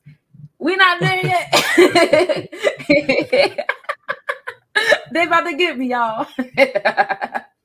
But like this, like, I don't understand, like, why our brains be so expanded until we get to this fucking dollar sign that everybody just fucking stop thinking. Everybody just stops thinking. Yep. On every level. It's crazy. You really can't get past this brick wall of thought. It's wild here. But essentially, like that, the Federal Reserve note, as you guys have been taught to know, it's not real, and it's the number one tool. And that, I feel like that's the number one divisive tool with people, because right after racism, you know, we don't even really got racism in the hood. Racism is just on social media. Ain't no racism over here, bro. I don't deal with none of that shit y'all be doing on Instagram and Facebook and YouTube and all that shit. I don't live in that shit, bro. I live on such a diverse street. It's Turkish people and Spanish people and different flavors of Caucasian and Aboriginals all up and down my street. And we all speak and everybody helps each other. I get my weed from a Turkish dude. It's great. I don't know what y'all be chatting about on that Instagram and stuff like that, but that's not how we move out here in real life. Y'all stop letting them screens tell you what to do. But then right after that little fake shit they got on them screens, they got classism. Now that shit exists. Cause I can't, it's a lot of places I can't live out here. And when you go to them areas, you see all the nice shit they got over there. They don't think twice about putting that shit over here. The counties are redlined. Even the wards within the municipalities are redlined. Certain wards are never going to have access to certain shit. Certain wards are never going to have banks come and fix up them fucking houses in that area. They're just not, because they're not going to raise the property value in that area. They just refuse to. It has to stay where it at because your broke ass got to live there. So you don't get to have nice things. That's the real red line. And we focused on racism and claiming the race. You know, racism wasn't created until 1775. Well, at least patented. It wasn't patented until 1775. What started in 1776? Oh, all right. Like quick maths right there. Just checking. Just checking. Just making sure y'all was paying attention. The Continental ain't too far off that timeline either. And that was here before the Federal Reserve note. And then that happened after they sunk everybody on that boat that they just got done sinking people on a few months ago again, right? Niggas went down there to see a sunken boat and then they sunk. And mind you, it was some rich people on that boat too. Yeah. Nothing new under the sun. These niggas got the same, they do the same exact shit. How you gonna kill the niggas on the boat that was against the Federal Reserve and then turn it around and kill the niggas that was on the boat to go see the boat that was against the Federal Reserve? Around the same time, you start killing cryptocurrency owners and creators. Come on now. Y'all gotta add 1 + 1 = 3 sometime. It can't be equaling 2 all the time. That's what your oppressor taught you. Your oppressor taught you 1 + 1 = 2. It doesn't. 1 + 1 = 3. Wanna know why? Because me and you come together. What do we do? What do we do when me and you come together? We create. We have an emotional attachment. Creativity goes on. That's 3. That ain't no fucking 2. I hope you supposed to have 2 on your own. Like, I don't know. But they don't do nothing new under the sun. So after you get done reading the Circle 7, go ahead and read The Art of War. Learn your enemy. Learn the moves. They've been doing the same shit since they came over here. They, I would like to think people are getting past racism, but the way y'all be talking on social media, ain't no telling. And then you got classism right after that. That's what's actually existing out here is the classism. Because you got to understand, these people came on our land and saw different phenotypes. So all these phenotypes, y'all go over there, and I'm going to name y'all one race. All these phenotypes, y'all go over there, and I'm going to name y'all another race. All these phenotypes over here, I'm going to name y'all one race. And y'all already know that the phenotypes are just physical, visual representations of your genotype. So what they did was they hired this dickhead to scientifically prove that the genotypes y'all was being separated in, the phenotypes that y'all was being separated into are supported by genotypes. And that's true. Of course, my DNA is going to say I got brown hair and curly black hair. Like, what? Why wouldn't you clearly see it on me. So why the fuck wouldn't it be in my DNA? But that is the basis that they have. And a lot of us, we took that baton and couldn't wait to run with it so that we can play the black supremacy card, which is valid. Darwin, I'm a Darwinist. I'm definitely here for survival of the fittest. We can go there. But yeah, they've been doing the same thing. It's nothing new under their sun. And once you learn their tactics, like even pay attention to their patterns. Pay attention to their patterns. Every summer, in the beginning of the summer, they make sure they kill somebody. Want to know why? Because of the red summers. They've been doing the red summer since they got here. The summer is our time. We're solar beings. We're powered by the sun. If they wait until Aries, when our Kundalini is rising on our new year, to kill somebody, how the fuck do you think your Kundalini is rising for the rest of that first quarter of the year? That's how you starting off your year. Your year did not start in January. Your year starts in Aries. And they always start Aries off with some war shit. Wanna know why? Because they praise Yahweh. That's their God. That's the God of war. That's Ogun for us. And while Ogun represents the new year, we don't just celebrate Ogun. We celebrate a pantheon of Orisas for a reason, because the pantheon is what creates balance, not just one person, and that one person only representing war. Why does that make sense? Anyway, if you have an infinite amount of chakras, why would you only pay attention to one god? A god is a chakra. So you only going to pay attention to your solar plexus chakra and wonder why we only got war and greed here? Because you only thinking through your gut. Everything goes to the gut too, if you pay attention in this world. How are they controlling us? Through the medicine and the food. Where does the medicine and the food go to? It goes to your gut. The gut controls the mind. Everything starts with a thought before it's manifested. This is the cycle that they making over here. But I mean, if you don't know your enemy and you're not paying attention to their patterns, and also in the circle 7, they also tell you to know yourself, know your own patterns, know the fact that you have multiple gods within you. God is just chakra. God is chakra. You have an infinite amount of chakras, so there's an infinite amount of gods that made your energy centers. You are infinite. You're an infinite being in a physical, finite form. They made you obsessed with the finite form. So with the finite form, of course, you only going to give recognition to finite things.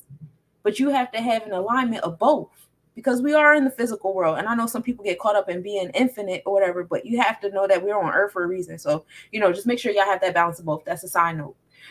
But yeah, study yourself. Study the person that you claim as your opposition. Pay attention to their patterns and what they're doing. These folks really don't do nothing nothing new, and they literally teach you what they do. If you paid attention in public school, when they gave us those dusty ass textbooks, they showed us their patterns. I mean, don't take everything they wrote in there verbatim. We already know a lot of that shit in there is bullshit. I want you to cherry pick a little bit. That's all. Cherry pick. I paid attention to the patterns. Every time y'all go into a new land, y'all do the same fucking shit. Y'all take over, y'all revamp, and y'all remix the same things. Y'all care about the same things. They right now, I homeschool my kids, which is a nice refresher for me on my mental, because now I'm teaching my youngest how to build a civilization. And now I see, going back through it again, like, look at their patterns. Look at what they did. Bro, listening to a 9-year-old, you would think you would have to go to a 100-year-old for wisdom. No, go to the fucking kids. These kids know what they talking about. They know what to do. You want to know why? Because they're not indoctrinated. These kids is free. Especially these newer kids. They don't give a fuck about nothing that anybody out here talking. It all sound dumb. If you want some real knowledge, go to these kids, an undoctrinated kid, and listen to them. Ask them questions. Ask them what they think about society and civilization and the solutions that they think, and what they think about history and money and bills. And explain that shit to them. And ask them for their input. They the most intelligent people here because they're the closest to God. You want to know why they're the closest to God? They're closest to God because when a woman is born, she is born with every egg she'll ever give life to. And when she finally humanizes one of those eggs, for the first maybe 3 to 4 years, and they're trying to shorten that. They're shortening that every year with daycare, lower maternity leaves, all that shit. But for the first 3 to 4 years, usually the mother and the child still share an aura. And as time progresses, they no longer share the aura, but the aura is still close. You know what I'm saying? And that's why the kids is still so close to God. Because you still in my aura. Your aura is still close to my aura. I can still feel you when you're not around. You can still feel me when I'm not around. You know what I'm saying? That's why, like, even even as dusty as this country is, and I know men be upset about it because women have been indoctrinated to weaponize it, they still give a fuck about children being with their mothers. The mother could be in the most dustiest home situation. The dad could have his shit together. It don't matter. You want to know why? Because that's one thing they can't deny. That baby has to be still near its mother's aura for a little bit. You know what I mean? And we see that in movies where it's like, oh, you know, especially in our black cult classics or whatever, after a certain age, Boys in the Hood, when she dropped her son off in the beginning and was like, I did my work. We no longer share an aura. You know what I'm saying? You're not in my aura no more. You are now independent, not just physically because you legally and blah, blah, blah, but also spiritually. Now, as a masculine aura, as a man, you got to go be with another independent aura so he can show you how to move without that connection to me.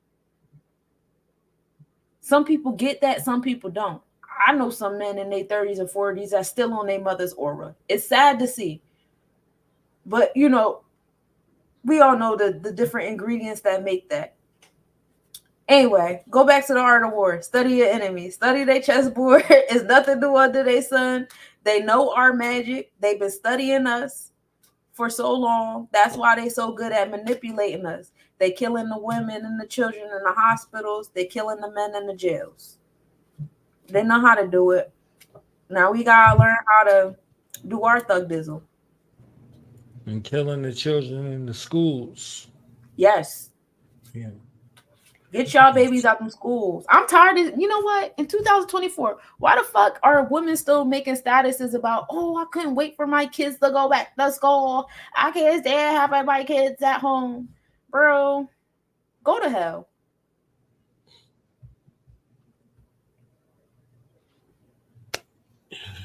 So for the people who tuned in for Cosmic Alignment, we aligned you in a certain kind of way. So before we go, can you give us some Cosmic Alignment as if you don't be on 80 hours out of the day? Giving us another astrological, astronomical.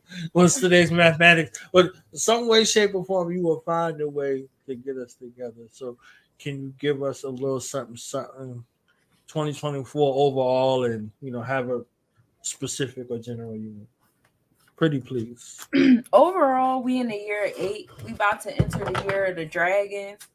This is a space of moderation, for real. This is not a space of excessiveness. In this space and time, you know, first of all, 8 is associated with the solar plexus chakra. This is Hera Kahuti energy. I want to say this is the 5th sphere in the tree of life. This is where we enforce our mayat that we created down in our sacral chakra with that Olukun energy. So in this space and time, we enforcing that mayat. We're enforcing, you know, what we developed in our root chakra or whatever, our boundaries and our discipline and order that we have for ourselves or whatever. So in the year of 8, well, let's talk about the year of 7, last year. Last year was all about gaining intellect. I know a lot of you guys were learning how to read y'all charts, learning how to read other people's charts, getting into tarot, so reading books, listening to podcasts and videos. Everybody was getting their knowledge up. And that was important because in this year, you're going to be called to enforce the knowledge. All of y'all are going to get pushed out of y'all comfort zones. You know, just like I was talking to y'all before about sitting at a triangle or sitting at the top of the pyramid and learning how to get off your porch. Yeah, all y'all gonna have to do that this year. Or you could just sit here and repeat the lesson next year in the year 9 when we deal with actual karmic retribution. Here go your retribution for not enforcing the shit you learned in year 7. You know, you could play that game if you want. You're aware I'm not playing that game. I'm trying to walk into my Jupiter return like a real one. But yeah, during this time, you know, got to think about like what the number 8 looks like. Put that shit sideways. That's the infinity symbol. Now, I always think about Schoolhouse Rock when it had the girl. She was motherfucking ice skating. I don't know why I couldn't think of that word. She was ice skating, and she was ice skating into a figure 8, and I see that in my head now. And you gotta, all right, let's think about it like this. when you on a roller coaster, the higher you go up on that coaster, the lower you're going to go down when you finally go down, right?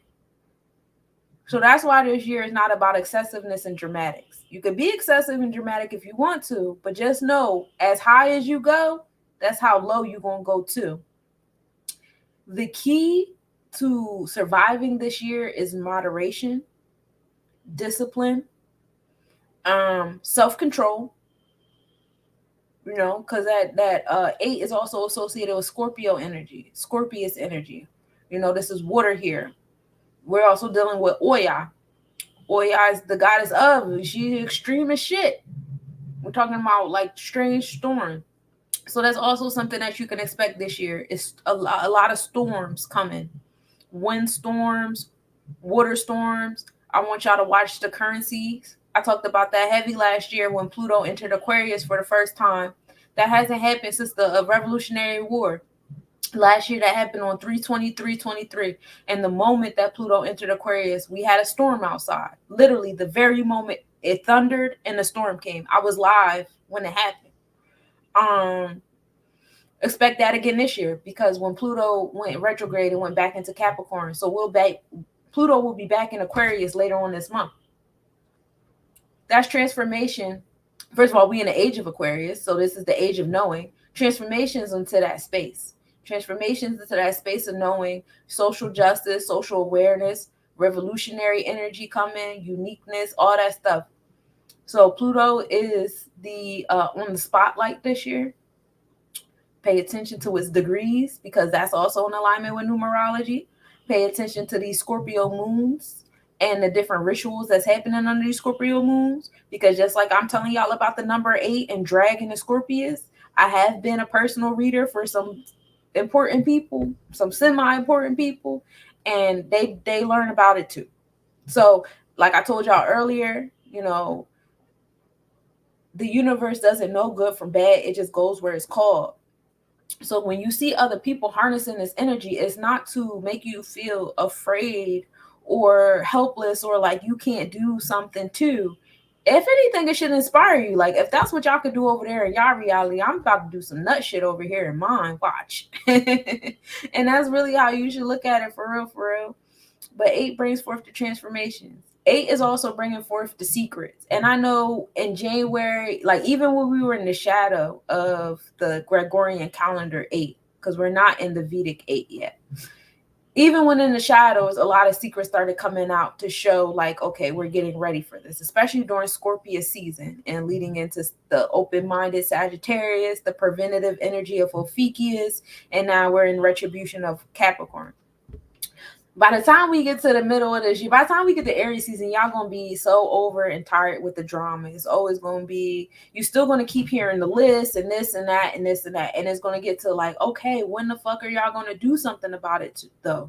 Well, you gotta understand, the year of 7 was about knowledge. We were enlightened about what was going on. The year of 8 is about secrets. So now the secrets are coming out. The year 9 is the number of karmic retribution. So y'all about to get beat to the head to death about all these secrets, the gossip, the rumors, the he say, she say, and all that stuff like that. I actually heard that all of this shit already went down. We just now watching it on TV. It's kind of like how in space when they say like sound waves move mad slower than what they actually, you know, like if I put a sound into space, it won't hit Mars until like X amount of years from now. It's giving that, you know, when these folks do stuff, we don't really get, you know, word on it till like X amount of years later. And in the year of 9 is when we're going to start to get that kind of information. So in the meantime, just enjoy these transformations. Pay attention to the water. Pay attention to the water, your waters in your body. Pay attention to the water you putting in your body. Pay attention to the currencies. Pay attention to marine laws, because they gonna get switched up a little bit. You know, a lot of us have been learning about the water laws and firmament and air. There's a lot that's happening with people that's still on the water. You know, a lot of transformations is going to happen to the laws there. So I highly suggest y'all learn how to get up off the water. If you want, you know, I'm not super duper versed on, let me retract. I'm a knowledge hoarder, y'all. That's my toxic trait. I have to study something for at least 9 years before I feel comfortable sitting up here calling myself a professor for it. Why? I don't fucking know. But by the time I get around to telling y'all what the fuck I know, y'all gonna be like, oh shit, she knows it all. Yeah, because I hoarded this hoe. So I apologize ahead of time, but I can direct you to individuals who are confident in educating or edifying you guys on how to get yourself off of water law and get yourself on the land. Or you could pull the magician card and say, hey, I want to be on water, land, and air. You know, it's your world. I don't know how to do that shit. Do your thing. I just want to get off the water. We got to get off these ships.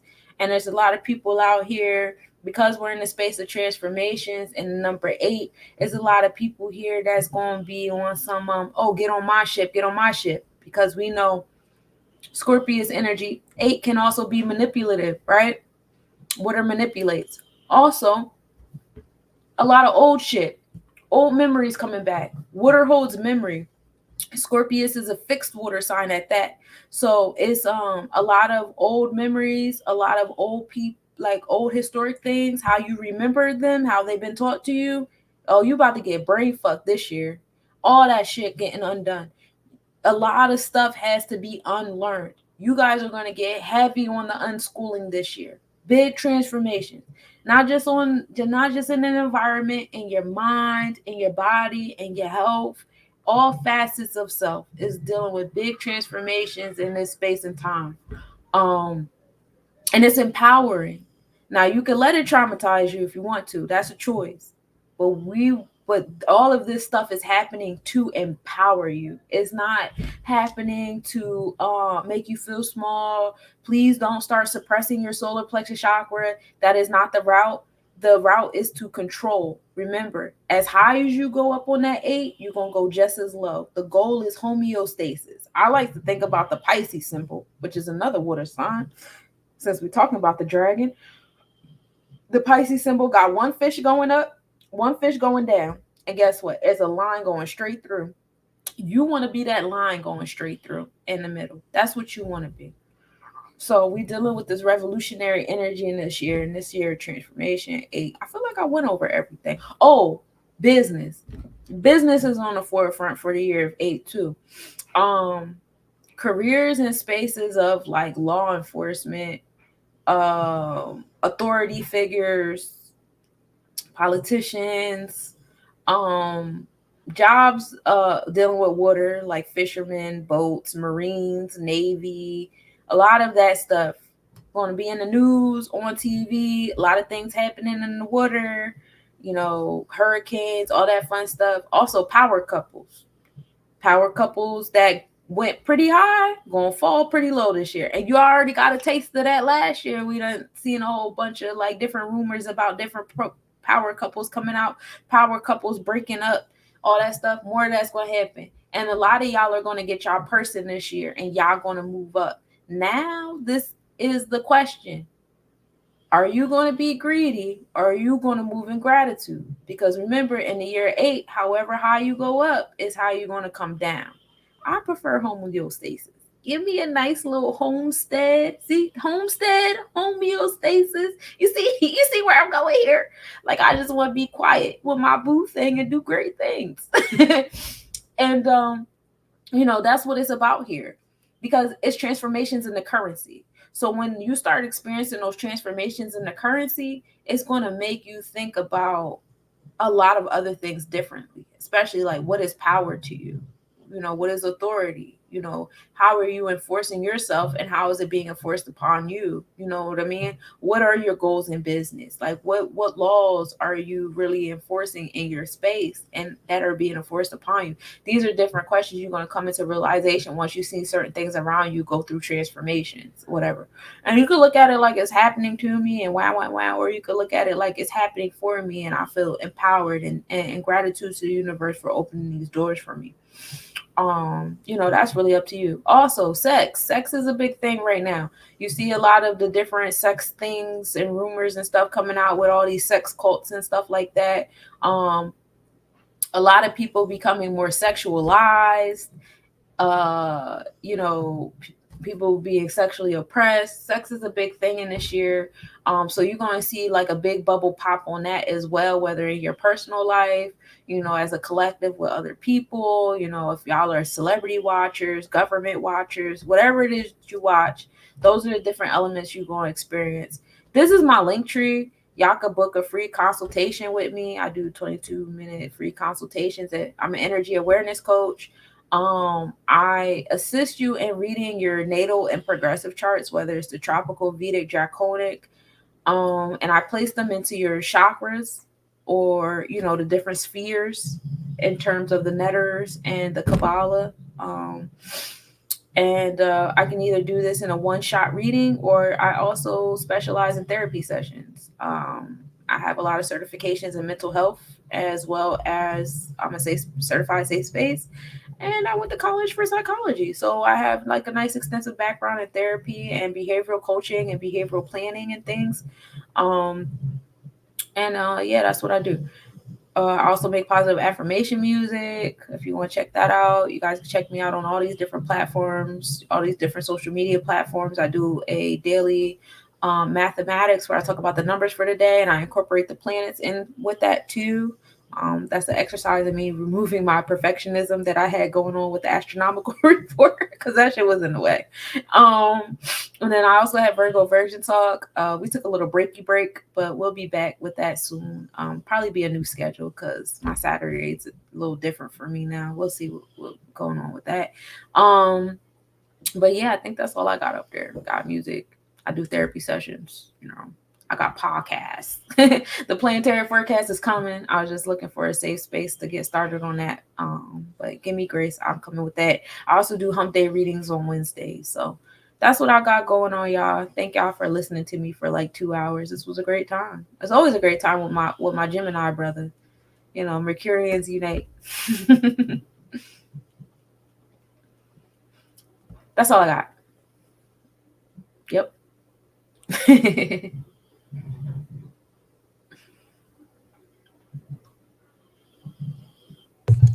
We out, y'all. Peace. Peace.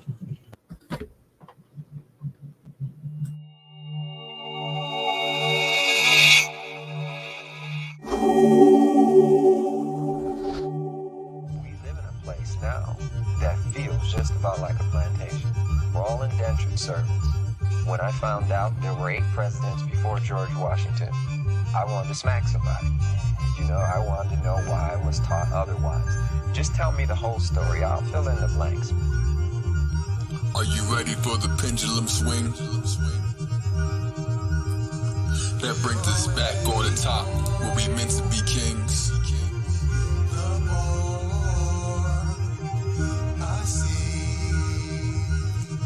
They say my mental has wings.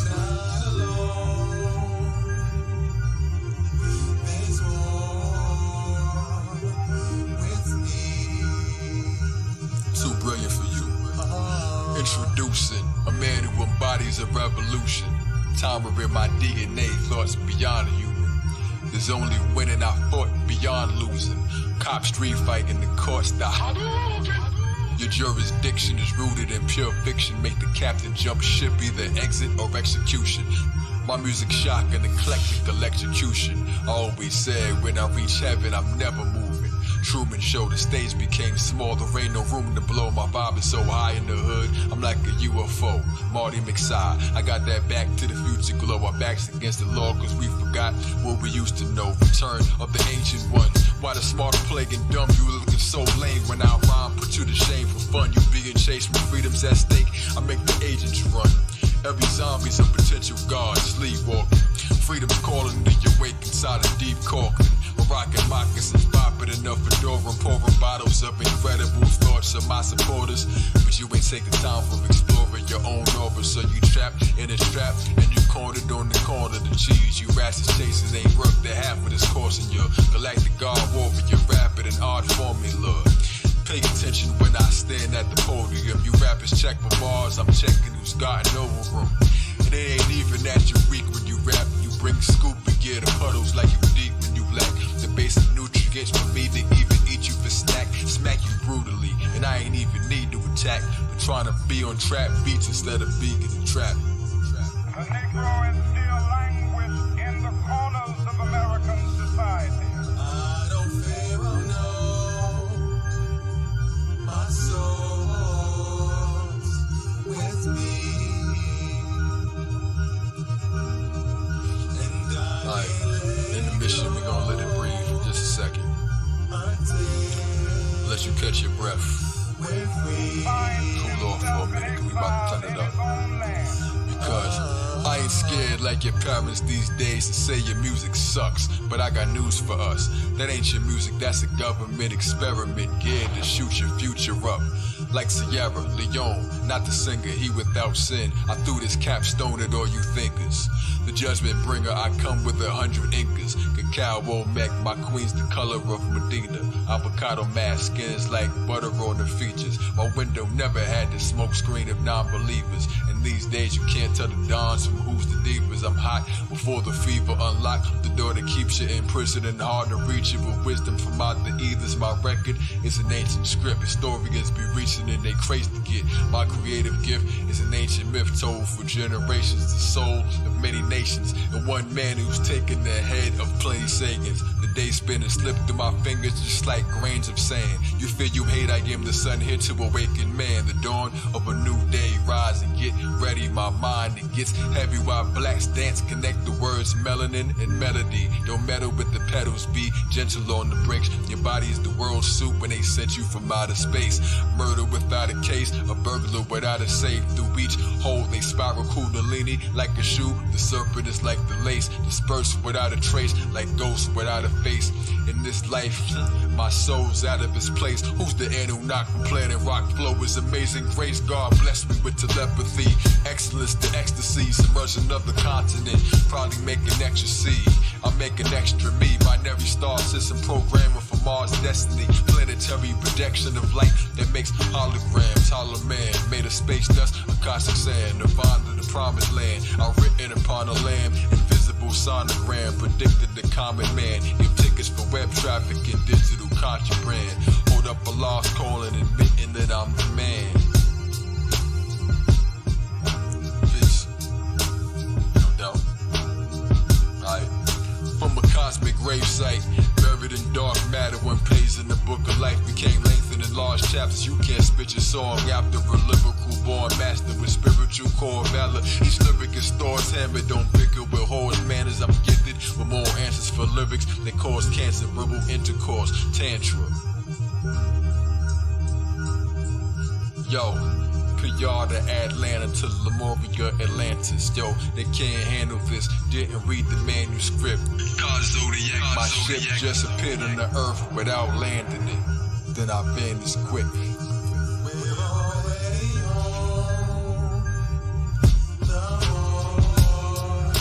But what if the people who told you that she wasn't from there actually received checks and actually swore oaths?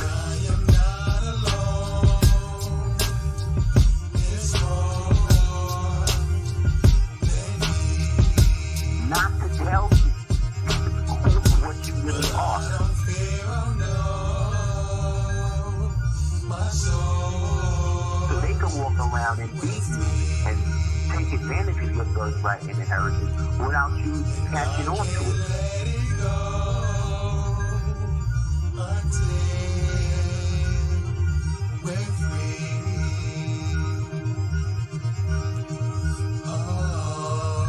What you have been taught is that you're not from here. You've been taught that you're an alien. And you don't even challenge it even in your own mind. That's slavery. And it's a pact you just made with them. And so you've agreed to a fraudulent jurisdiction that they created. And then it makes it legal because you're great. So when you're out of your culture, you are out of your living mind. And it's very dangerous when somebody else defines your thought pattern. And whose education are you getting? You can't get a good education in these universities. What I'm teaching you today, none of it came from their institutions. Brothers and sisters, your best education is to go to the source. Go to the source.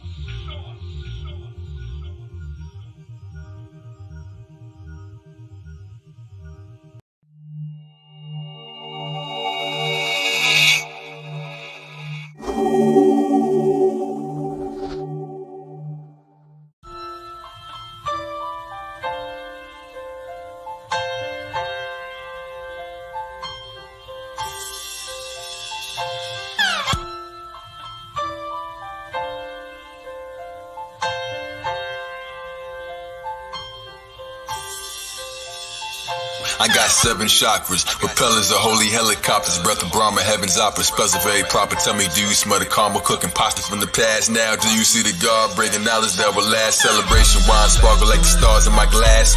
Kiss the crescent, mystic presence lifted from the ash. I was last seen skillfully build a supreme math. With a regime last, I'm taking a steam bath. I'm walking a clean path. It gets better, fulfill my inner splendor. Electromagnetism just built from my contender with skills and an agenda to shine with no sense that I climb with no meant to define my soul center. I mind you won't ninja with lies. I know into the skies of a gold emperor rose in pure beauty. I'm God well dressed in the robe of yours truly. Dipped the gems fresh when I slept. I spoke jewelry. Chimney on the own. Bothered with no abba. Growing with no umi. Holding a broke Uzi. Just hoping to go smoothie till the music starts to feel like an ocean that goes through me. It's so groovy. Do you feel the sound breeze? Feeding the soul. You can feel it when the ground breathes. Music is a treasure chest. Open with a sound key. They search hard for Solomon's temple. That's when they found me. Follow my credentials. I flow like I pour more bottles from my pencil. God is in my temple. I gotta make them tremble. Paintings from antiquity. Gods that I resemble. Said we gotta be assembled. I got 7 chakras. Propellers of holy helicopters. Breath of Brahma. Heaven's opera. Spells are very proper. Tell me, do you smell the karma cooking pasta from the past now? Do you see the God breaking knowledge that will last? I got 7 chakras. Propellers of holy helicopters. Breath of Brahma. Heaven's opera. Spells are very proper. Tell me, do you smell the karma cooking pasta from the past now? Do you see the God breaking knowledge that will last? Hey yo, gifted eyesight of the vision of the top czar. Crystallized light on the mission of a rock star. Living the high life. Pistol wisdom on your cop car. Fiction throwing shots yards. Hitting whiskey bottles. Spilling spirits out of lock bars. Like prison uprisings. Oblivion your drop squad.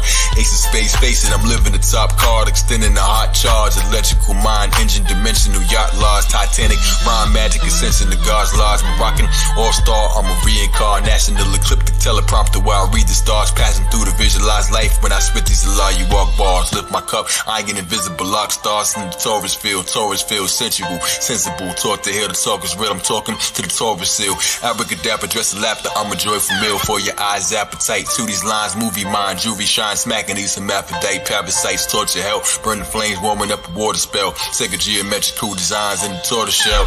I'm on the tortoise cell. Miraculous in thoughts I spell. Deal. Make a real shape. Breathe until it feels greater. I'm never shaking with the hand that my torch is held. Phoenix metaphonics. Man made of talking cells. The son of Samsung. A new tune as my thoughts propel.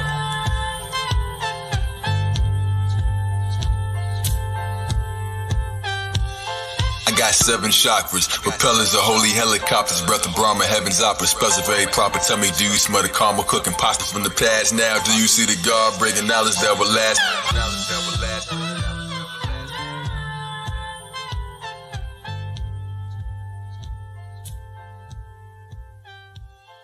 When you say the phrase universal law, most people think this is the 7 Hermetic principles. And these principles are indeed included in the 105 universal laws. When you study them in their entirety, you can see how they've been at work in your life, all of your life.